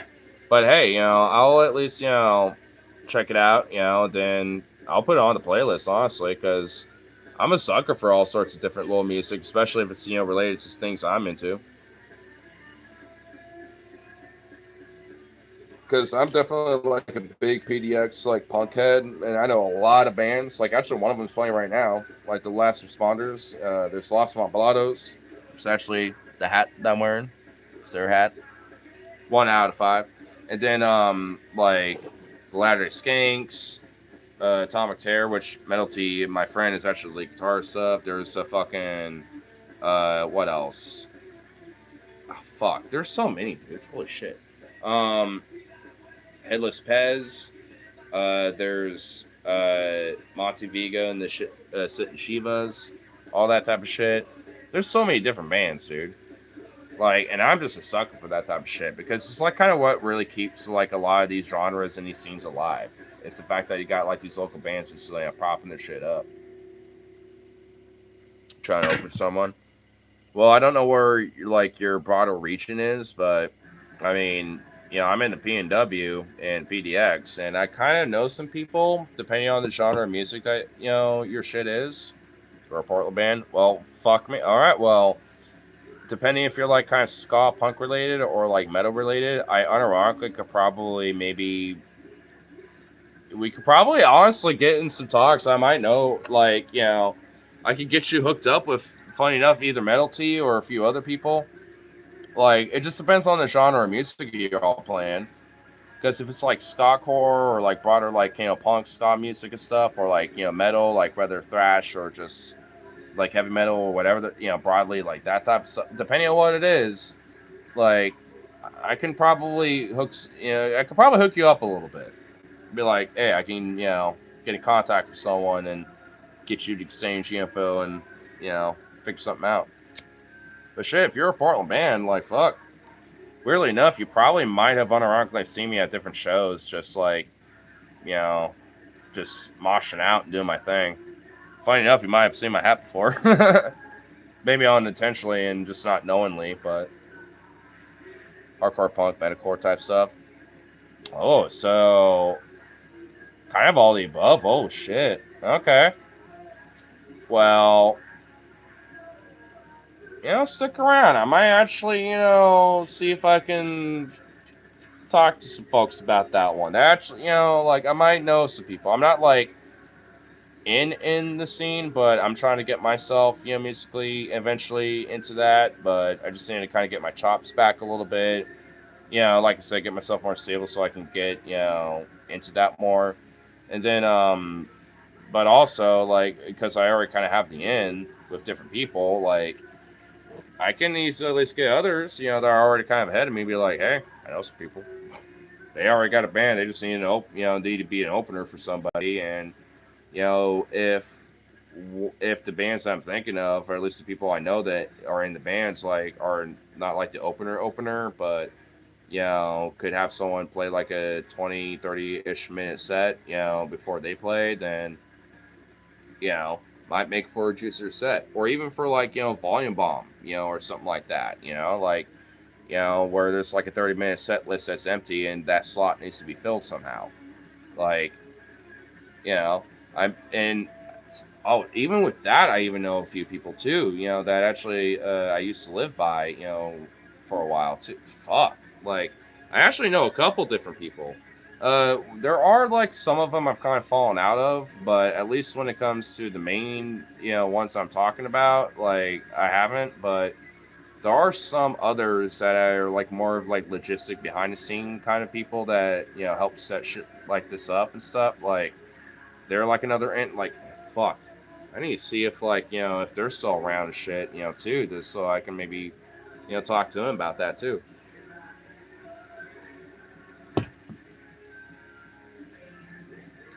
I mean, because Portland's just such a perfect place for like hardcore punk stuff, metalcore, just thrashy metal stuff, all sorts of shit. I mean, there's just like, I mean, we're just a perfect scene for it too. It kind of makes me surprised that like Seattle kind of has a little bit more of like a broader, you know, like in-depth scene, I guess, in the day. But you know, just for whatever reason, but like Portland really is like the one that is like more low key, but more raw and more long standing in the sense that it lasts way longer at the end of the night. Seattle just shuts off after like fucking goddamn midnight or like 11. It's like, what's open? Oh, nothing. Great. Amazing. Fuck. I love Seattle, but I kind of hate it too. Especially because it somehow gets a more, especially on like the lefty sphere of things, like a more popularity side. It's like, huh? Like Portland's better, you know, than them. They might be like, you know, a brother of us, you know, the PNW, but you know what? No, fuck. I love them, but you know, fuck. That's how I feel about Seattle. You know, we're like siblings that like to kind of like, you know, rival each other and shit. That's how I feel about Seattle. Because I love Seattle, but at the same time, I kind of hate it sometimes.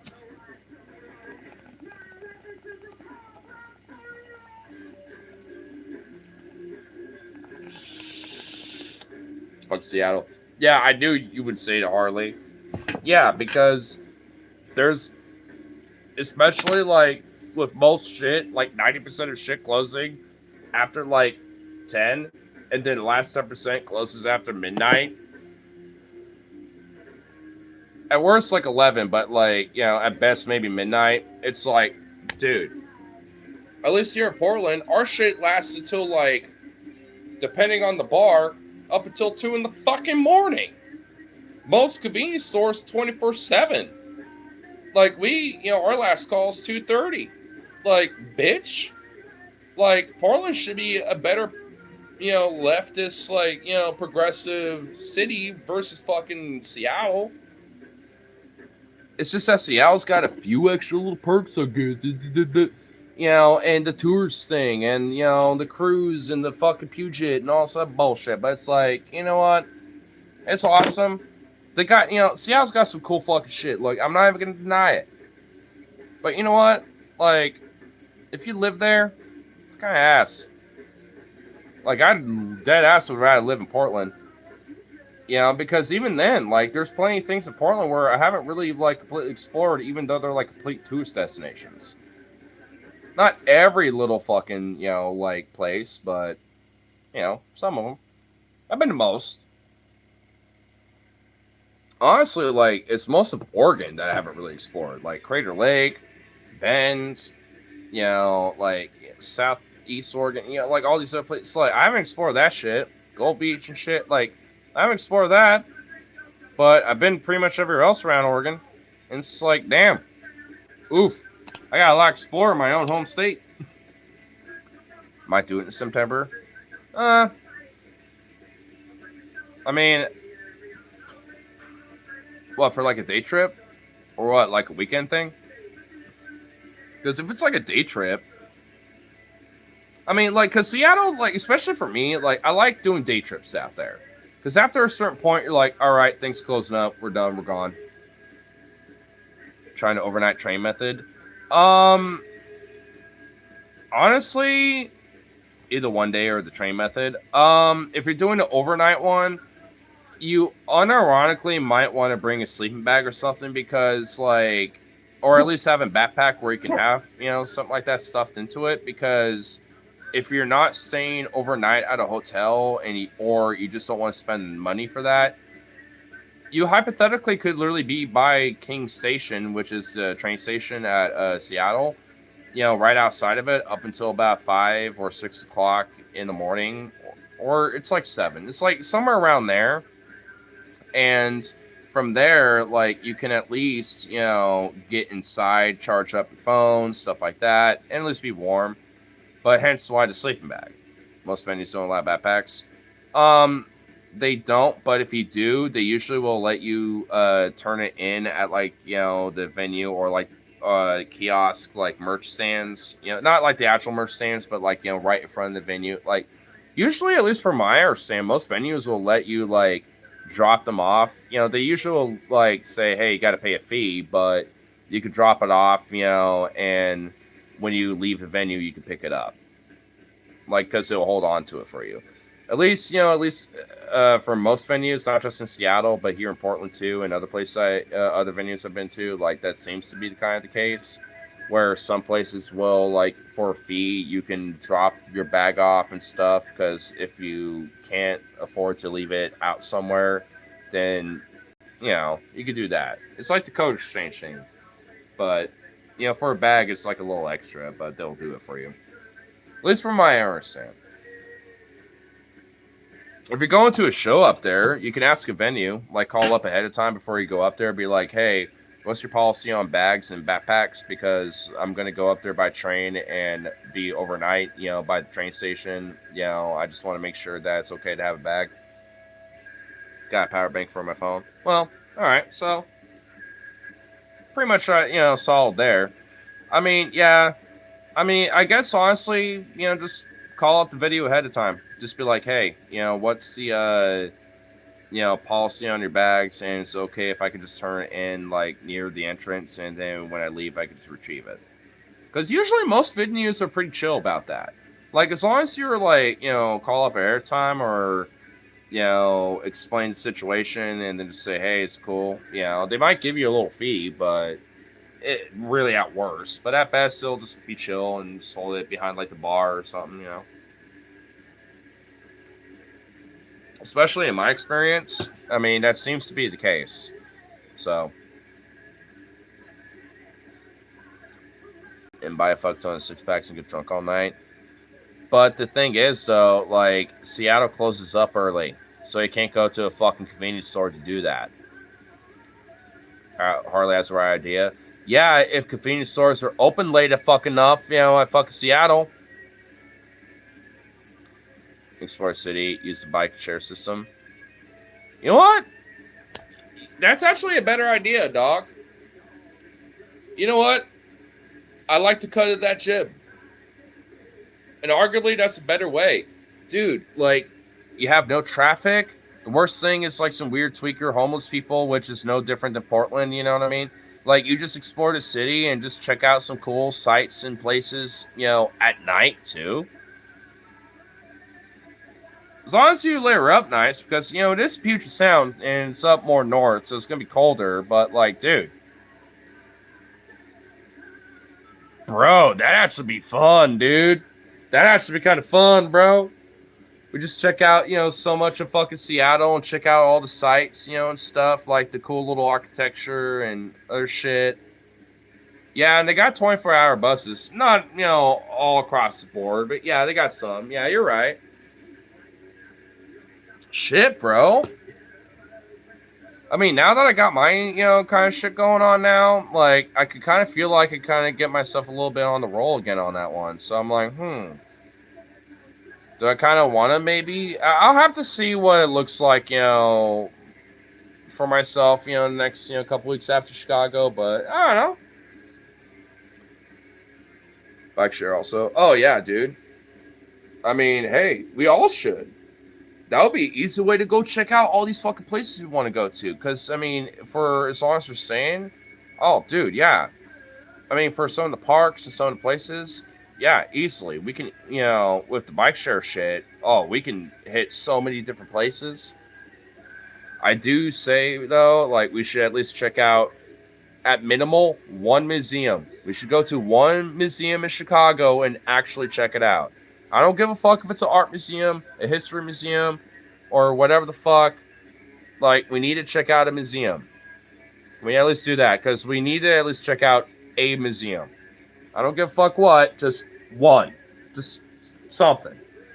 We gotta at least do that, because, I mean, I also was generally, we were actually kind of like, thinking about it, Minneapolis, but, when I was looking it up, they were all closed. Even though so many were actually generally close to us where we were at. Could be close for Labor Day. We might be able to find one on Tuesday. Hey, we're staying long enough to do it, though, right? So, let's do it. Let's fucking go, bro. I mean, at least a museum, Even if it's like, I mean, even me and Logan, when we're leaving, because, you're going to be leaving way earlier than we are. Maybe, him and I, can, hit up a museum or something. Like, we haven't really decided on what we're going to do on our final, like, day trip before we go to the airport. So, I don't know. We'll figure it out, man.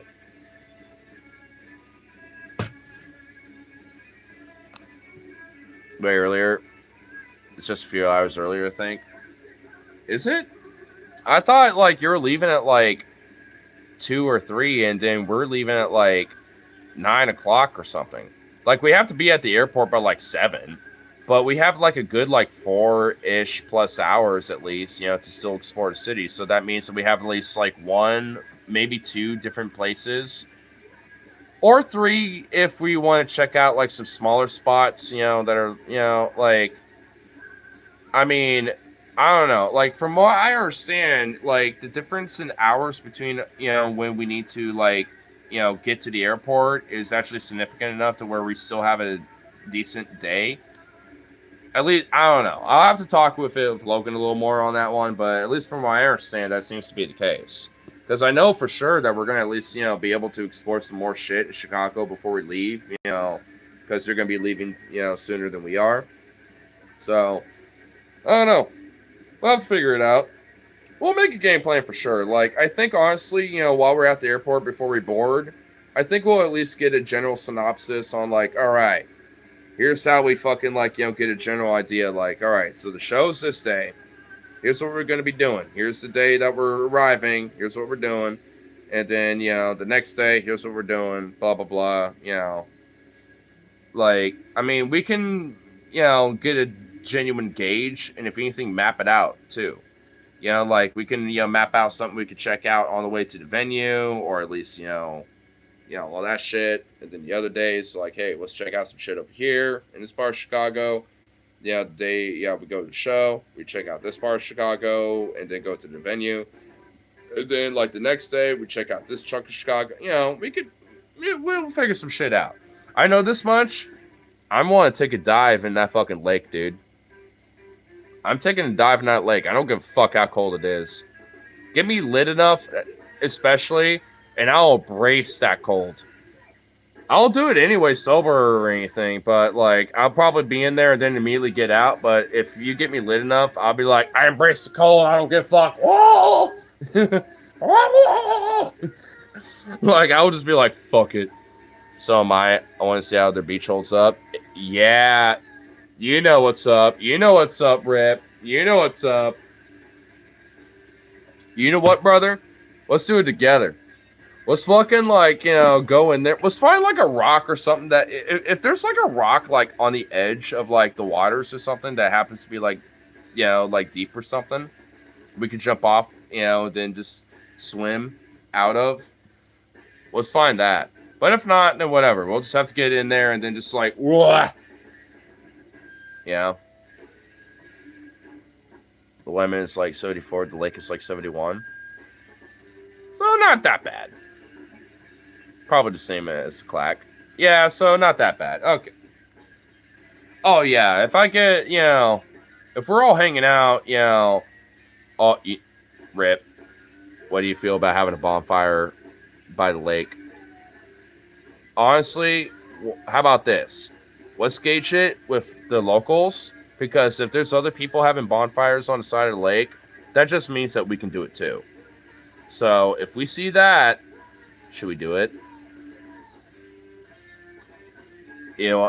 Or maybe honestly, if we're hanging out, maybe we can even ask around, be like, hey, are bonfires okay, on the side of the lake here?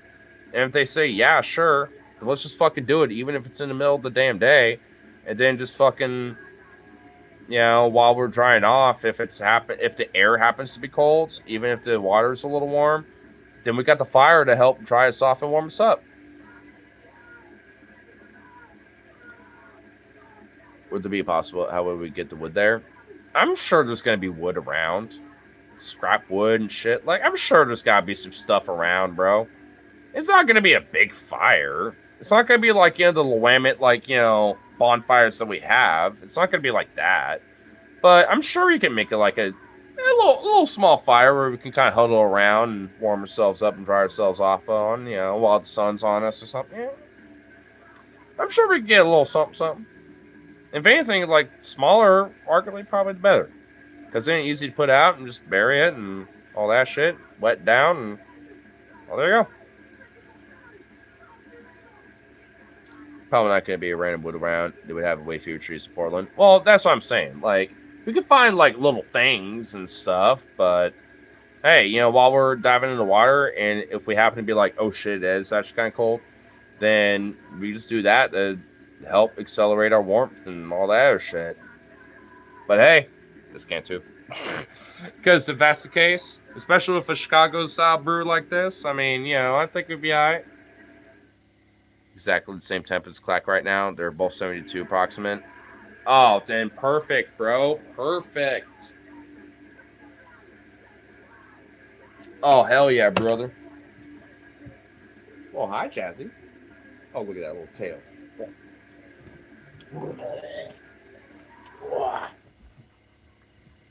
What's up, girl? Hi. Don't be looking at my mouth. What's wrong with you? Hello, Moto.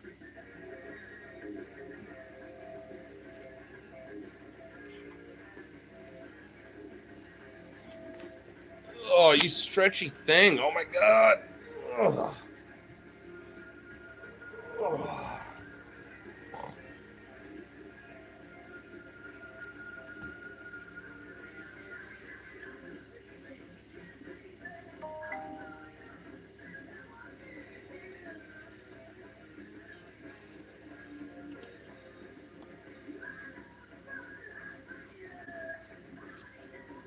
Ugh. Oh my god, you fucking gravity well of a dog. Ugh. Ugh.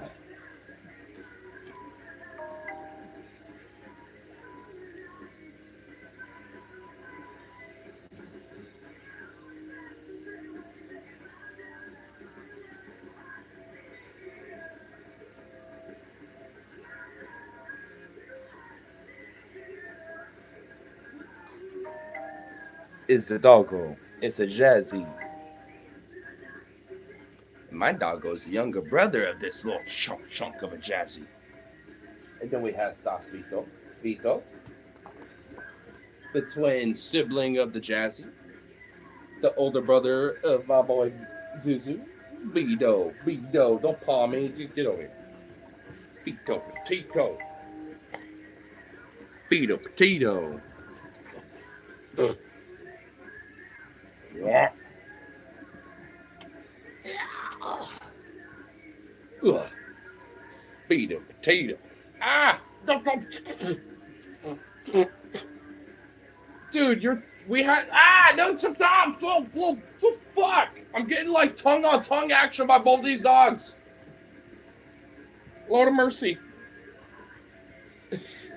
Ah! Stop it, Chassis. Oh my god, she's like right there, ready to go. No, stop.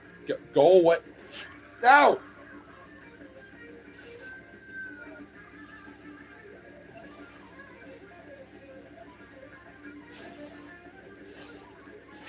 Ah! Your fucking tongue is a frog, bro. Damn, girl.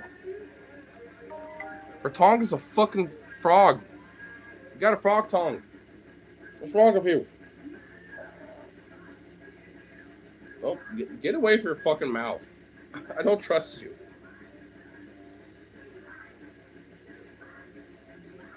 Oh, it's a Vito. Yeah.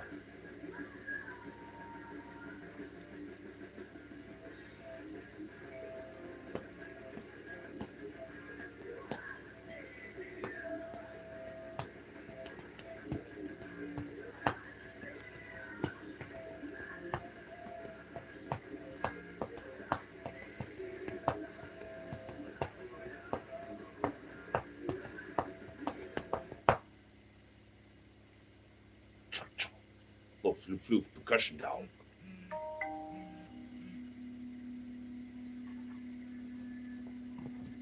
Why is that going off so much now all of a sudden? Oh god, now I got dogs all over me. Oh, Lord of mercy. Ugh. I can't even reach out of the phone to shut the fuck up. Damn it. I just got floofs. I got a chunk and a floof all over me.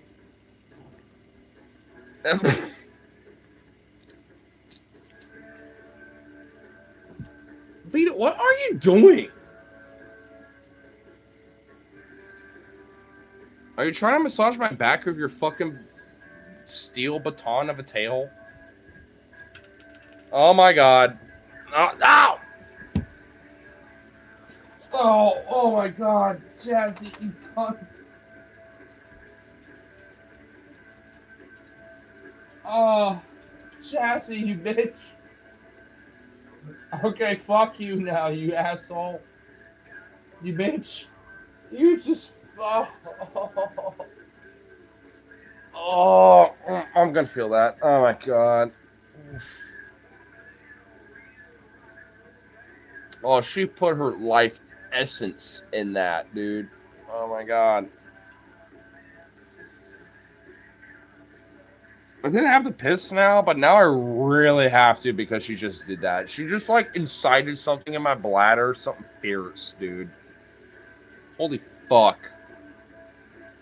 Not even in like an emergency DEFCON 1 way, but just in like, well, now I gotta do that now. I could hold it, but fuck. I guess now that's a part of my biology. Like, you know, like, hey, you gotta do that right now, bro. Kind of thing. It's like, oh my god. Jazzy, why'd you do that? Oh, on top of the... Oh my god, it's going in waves. Oh, I thought it would have waved, but no. Oh my god. It's... Holy fucking some waves right now. Oh my god, Jazzy, what the fuck did you do to me? Oh...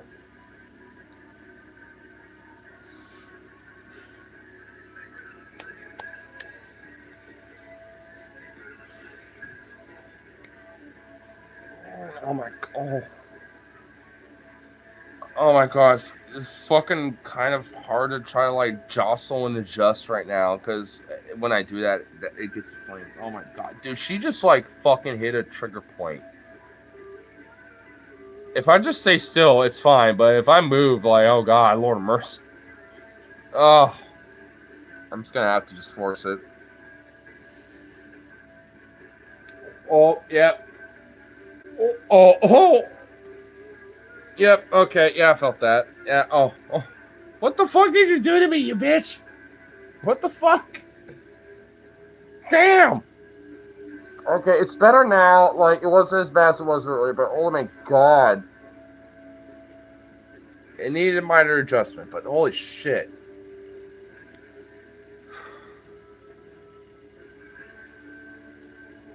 Fucking, like, Mortal Kombat fatality hit right there. Jesus Christ. Vito, can you believe her? Yeah, Vito. Yeah, yeah. Come on. Can you believe her? Be my coping boy. Is this what you want? Come on. Vito. Vito. Sort of. Come on. Oh shit, they're both here now. Oh no. Ah! Oh, Jazzy, you cunt! You keep in my bladder!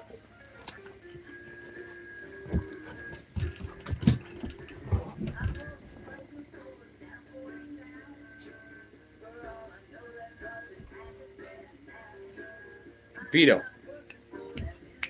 Come on, Vito. Oh my god.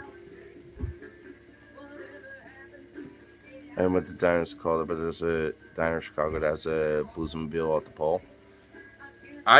You know, there are a few places I do actually like. There's this like Chicago like hot dog diner that, you know, purposely will insult you and stuff like that. Being like, here's your shit, asshole, you son, but you know, like stuff like that. But that's like it's all performance and shit. That's like a part of the job.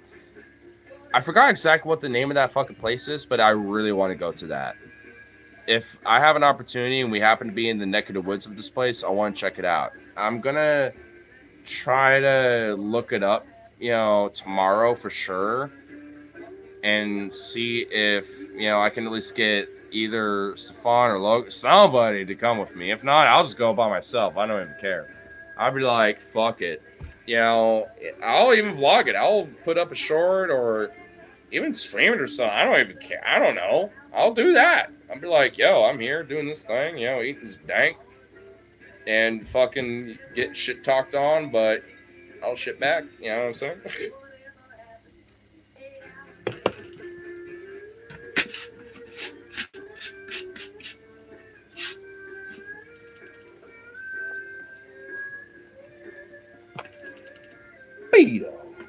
Beat a potato. Where did that toy go? Y'all were fighting over it, and y'all like just abandoned it. You gave me both your paws. This is what you're getting now.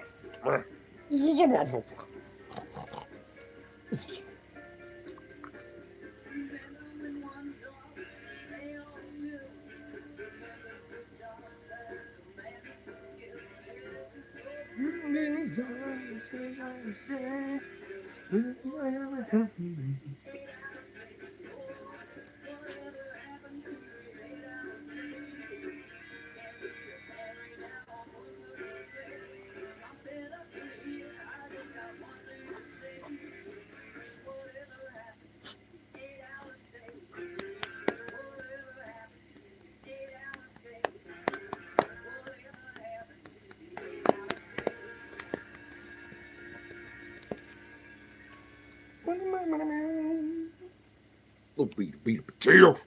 Ah. Wow.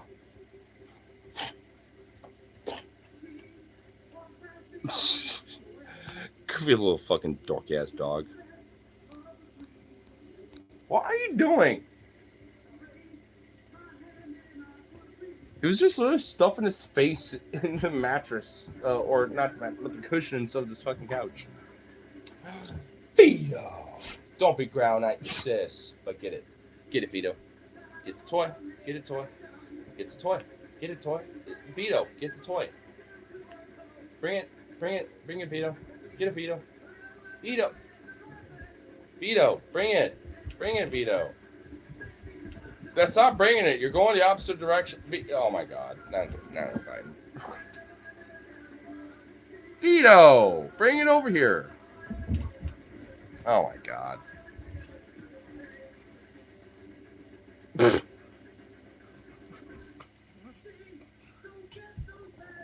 Jazzy!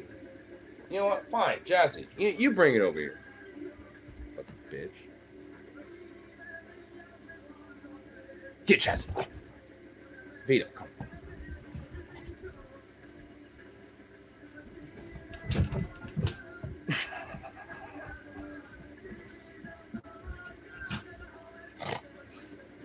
Oh, damn, Vito. Get Vito. Fight. Fight. Ferocious. Gotta watch this. Get it, Vito. Jazzy, you are a ferocious little fighter. Little shield maiden queen. Little shield maiden warrioress. Get it, Vito. Get it, Vito. Get it, Vito. Get it, Vito. Bring it to me, Vito. Come on. Get it, Vito. Come on, Vito.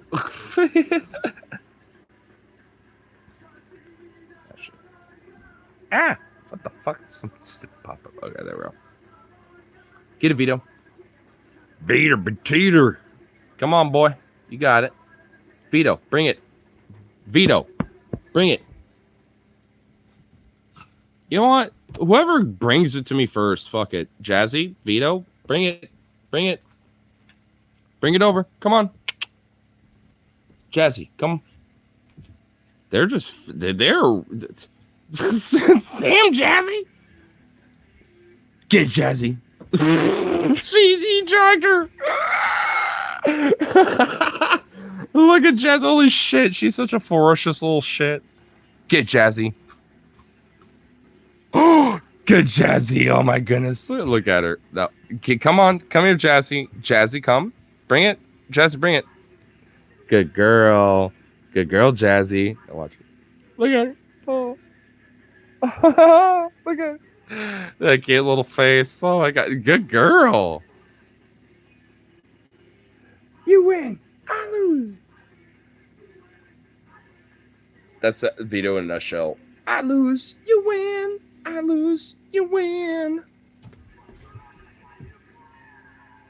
Get it. Wow, Vito. You're a pussy.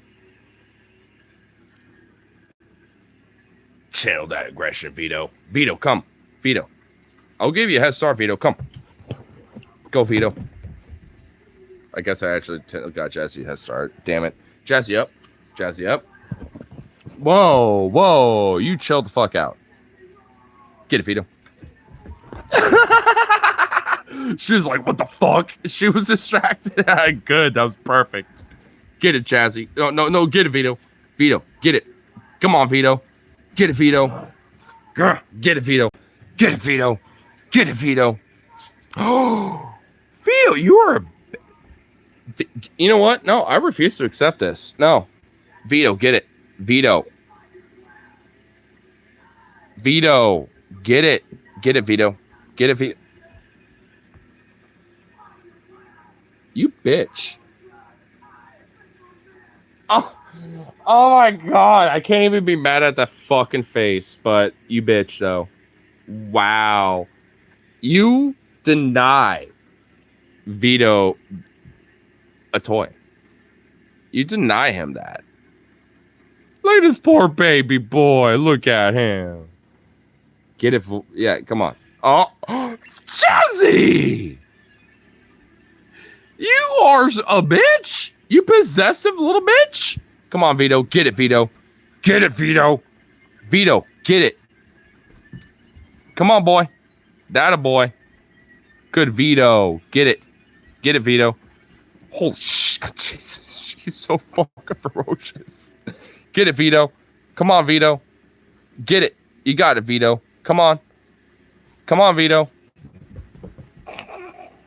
Come on. Channel that wolf in you, Vito. Channel the wolf. Come on, Vito. Get it, Vito. Oh my God. Jazzy, no. Hey, no chewing on that.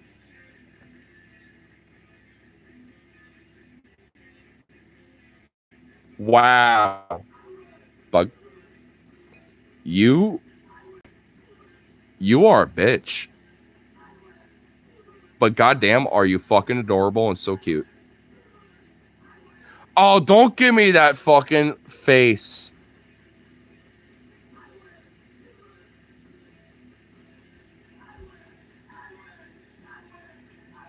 This is her song. I win. I win. This is her song. She's like, I win, motherfucker. Fuck you. Little Jazzy. Up. You know what? I can't deny it. You know what? Up, Jazzy. Come on. Up.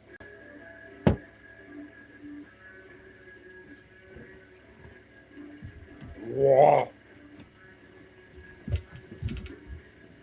Oh, let him have it for once. You possessive bitch. Let him have it for once. I have a tactic here, and she's gonna have to deal with it.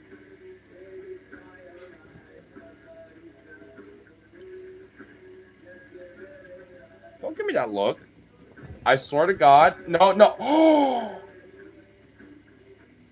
Vito, get it. Come on, Vito. No, Vito. You pussy. I love you, Vito, but come on, man. You're better than this. You really let your sister bully you, dude. Wow, bro. Well, whatever. You know, it's just on him now.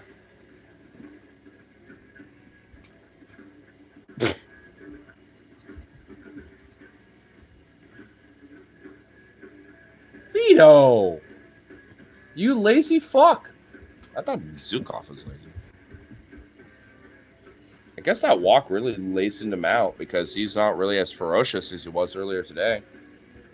Now he's just like, I just want to maul this. And Jazz is like, I will kill this fucking thing. Fuck you. Fight me for this. Jazzy's like more amped up than ever. Like their energy swapped.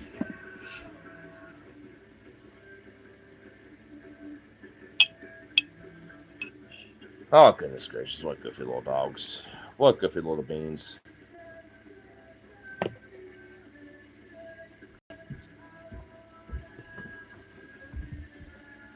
Vito. Come on. Bring it over here. Vito. Get it. Jazzy's gotten it from you. You are so possessive, Jazzy. What is wrong with you? No, stop. Bring that over here. No, you're done. You're grounded. You're grounded. You're grounded. You're grounded, Jazzy. Don't give me that. You got like these little fucking twigs of shit from that fucking toy, Jazzy. Don't give me that derp face. Oh my god, she's giving me the most derp face I've ever seen. She's got the Zukov derp face.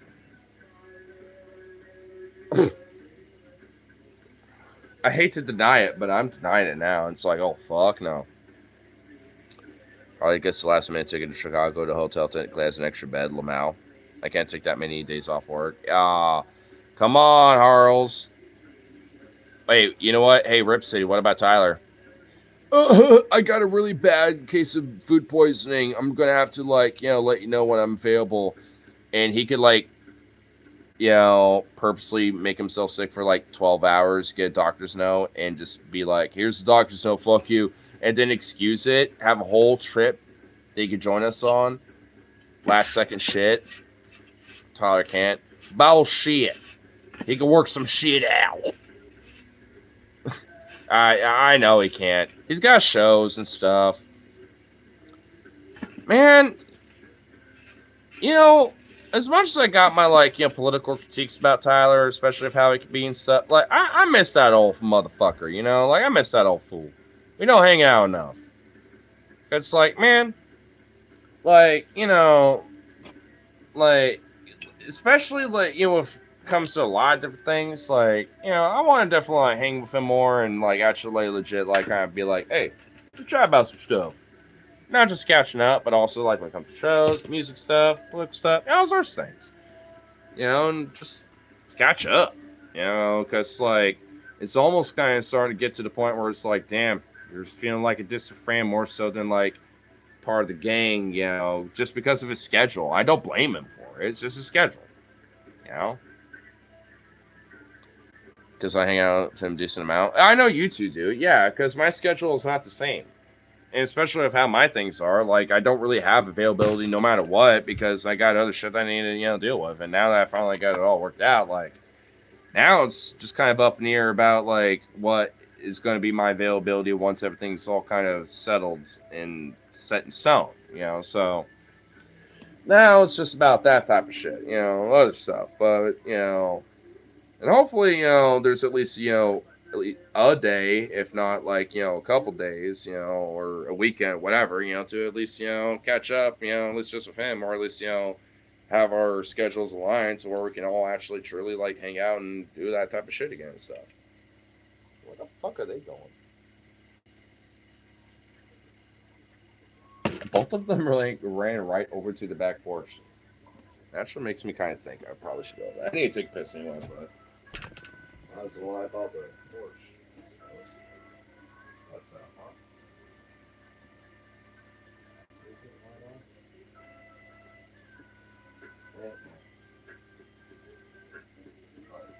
I'll drink water. Oh, okay. Yeah, y'all just want awkward. Y'all just being weird about how you're doing.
Vito.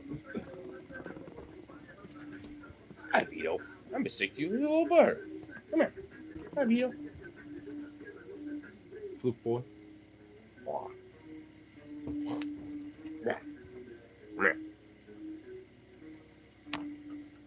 Usually have all the same days off work. Not usually these days, it seems like.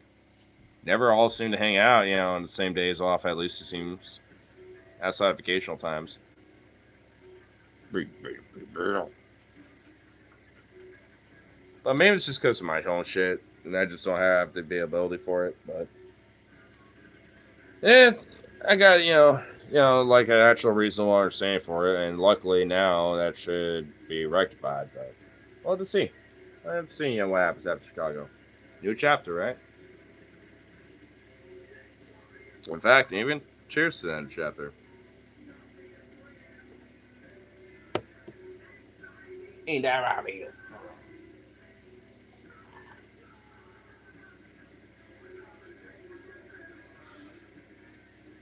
Goofy boy. Mr. Tractor, what did you say there, son?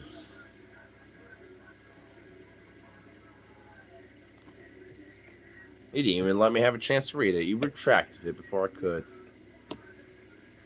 Bitch. Bitch.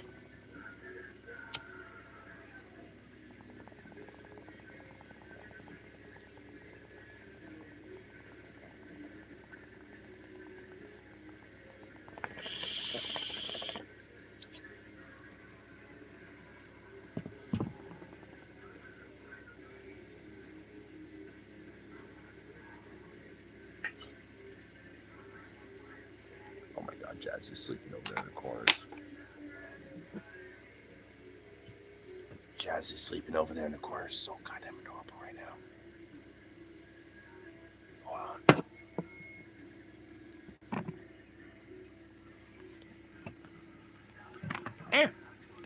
There we go.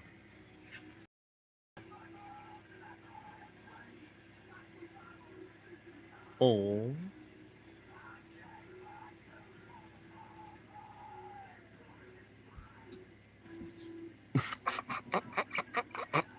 She lumped like a little seal. She lumped.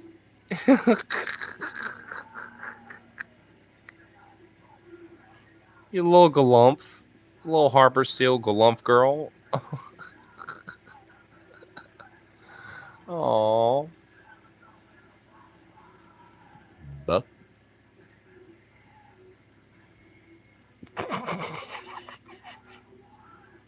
Took her a second to react, but she's like, I galump now. Jazzy, where are you going? Vito, no. You irascible son of a bitch. No. You don't do that. Come here. Woof. Woof.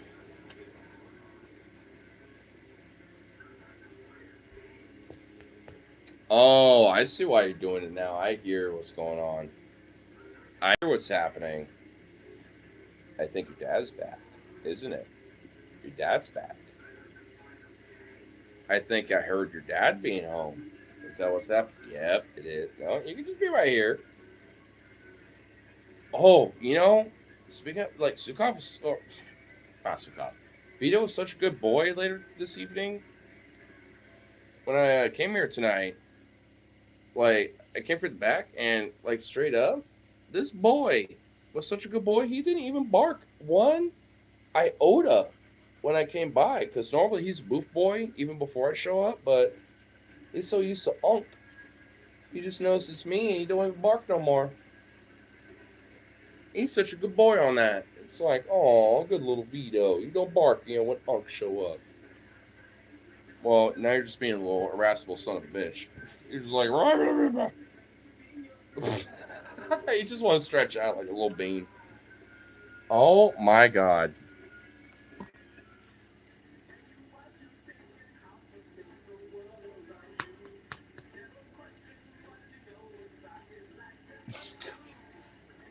He's like, yes, I need this.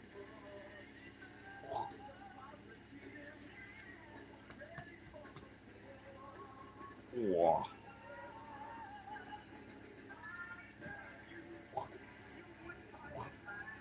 Yeah. Stretch me.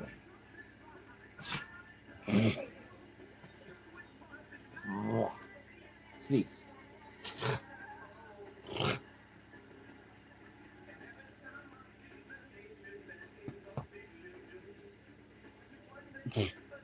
He's got such a derpy little face. You derpy boy. Oh, that is so cute. You cute, adorable little homunculus of a dog. You stretchy freak. Look at you. Oh my goodness. Oh my goodness. You stretchy boy. Do not piss off the back porch. The back porch has been blessed. Especially this big old boy. Oh my Lord of mercy. I'm doing this and there's actually like... You can see it! Oh my... Look at all that!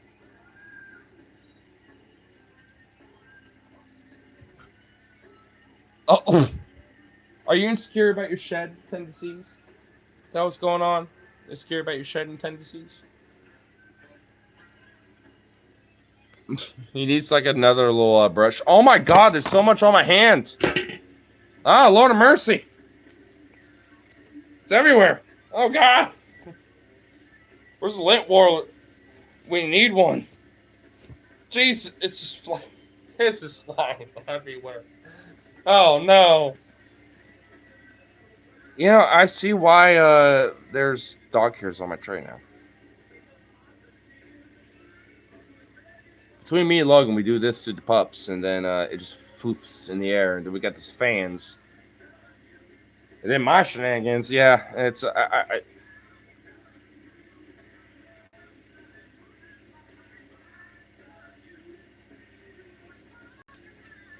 already happened.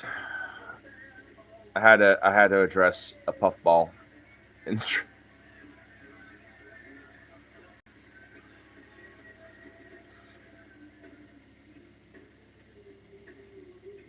We need, like, even if it's temporary, I don't even give a fuck. I'll invest in a quality, like, bristle brush where we get meat in those holes. Right all up in the fur and get all deepness and all those deep layers of fluff. So you get all that dead fur and all that dead skin and all that freshness. Yes.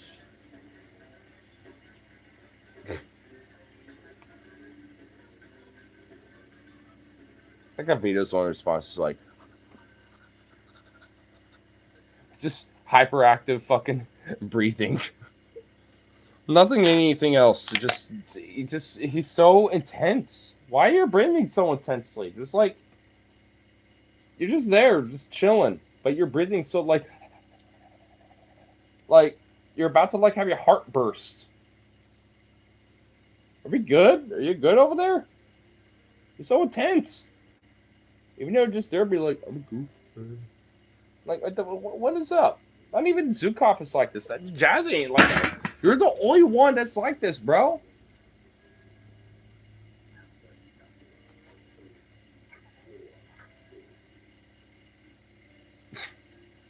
He's so weird. He's such an anxious freaking boy. There's no reason for it. He's a goofy boy. What? Is this what you just want? You just want all this love? No, it's for chilling out now, and I'm doing all this. But why are you so far away? I have to like stretch my way over there for that. If that calms you down, gotta be over here for that. Yeah. It's aw. Yeah, you want your paw on my hand? This one unk. One unk and this little scritches on the cheek and floof and all this other shit. Yeah. Good boy. Yeah. You gotta get closer. Oh, wait, hold on, please. Come on. Come on, buddy. Oh, this is a good boy. Yeah. Come on. Come on. Ah! Vito! What's up? Come on, get back up here. Hi, hey, buddy. Come on. Oh, beat a potato. Little beat a potato. Oh, come on, bud. No, quit pawing me and just get over here so I can hug you. Come on. Come on, buddy. Ah, man. You goofy boy. You're such a derp.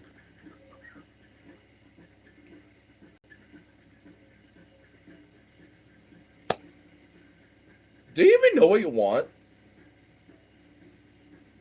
Do you even know what you want, you big derp?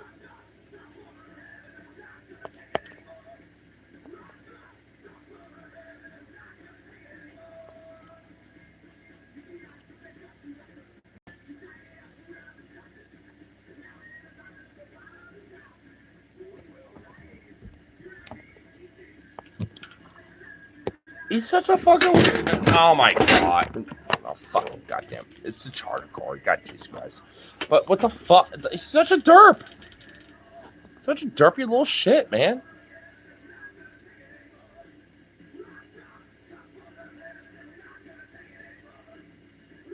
You really want another one? It's not happening tonight. He literally went to his collar and harness and the door. He like pointed his nose at all that and then looked back at me like he's expecting I do that again for him. I started a stream wrapping that up and finishing that with him earlier tonight. Why didn't he eat another one? It's like, bruh.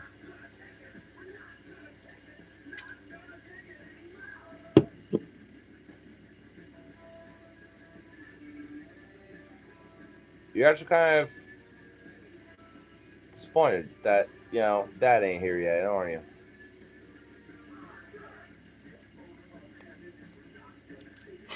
Goofy little sheds. Also, I'm actually kind of getting a little nippy for a little foo-foo. I will say I do know there are some glizzies over there. So I can't call them my name. So I'm like, Yeah, I was gonna say maybe I might finish this up, but nah, that's still pretty full. So I'll at least keep that going a little bit and sip till Logan shows up at least. He's gonna be hearing it pretty soon anyway. But still, it's like I'll sippy poop with him. But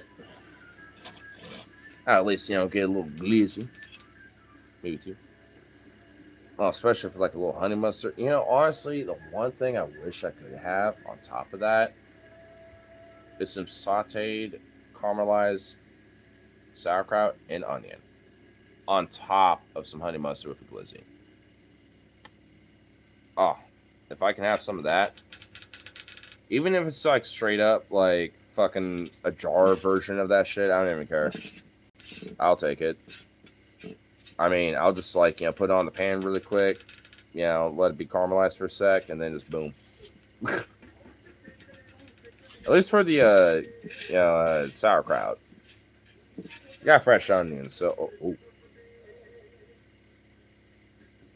do those, and then some sauerkraut jarred with that, with some juice on that on top of it. Ooh, yeah, that'd be nice. But alas, I didn't have those ingredients, and I wish I did. So have honey mustard, this bun, and the glizzy. That's what the soul craves, and that's unfortunately all I got, even though it craves a little more.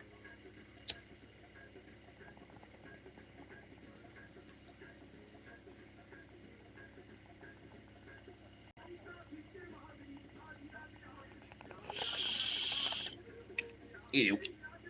Well, it's got good for that, so peace out, and of course, I shall see you on the next one, so toodaloo.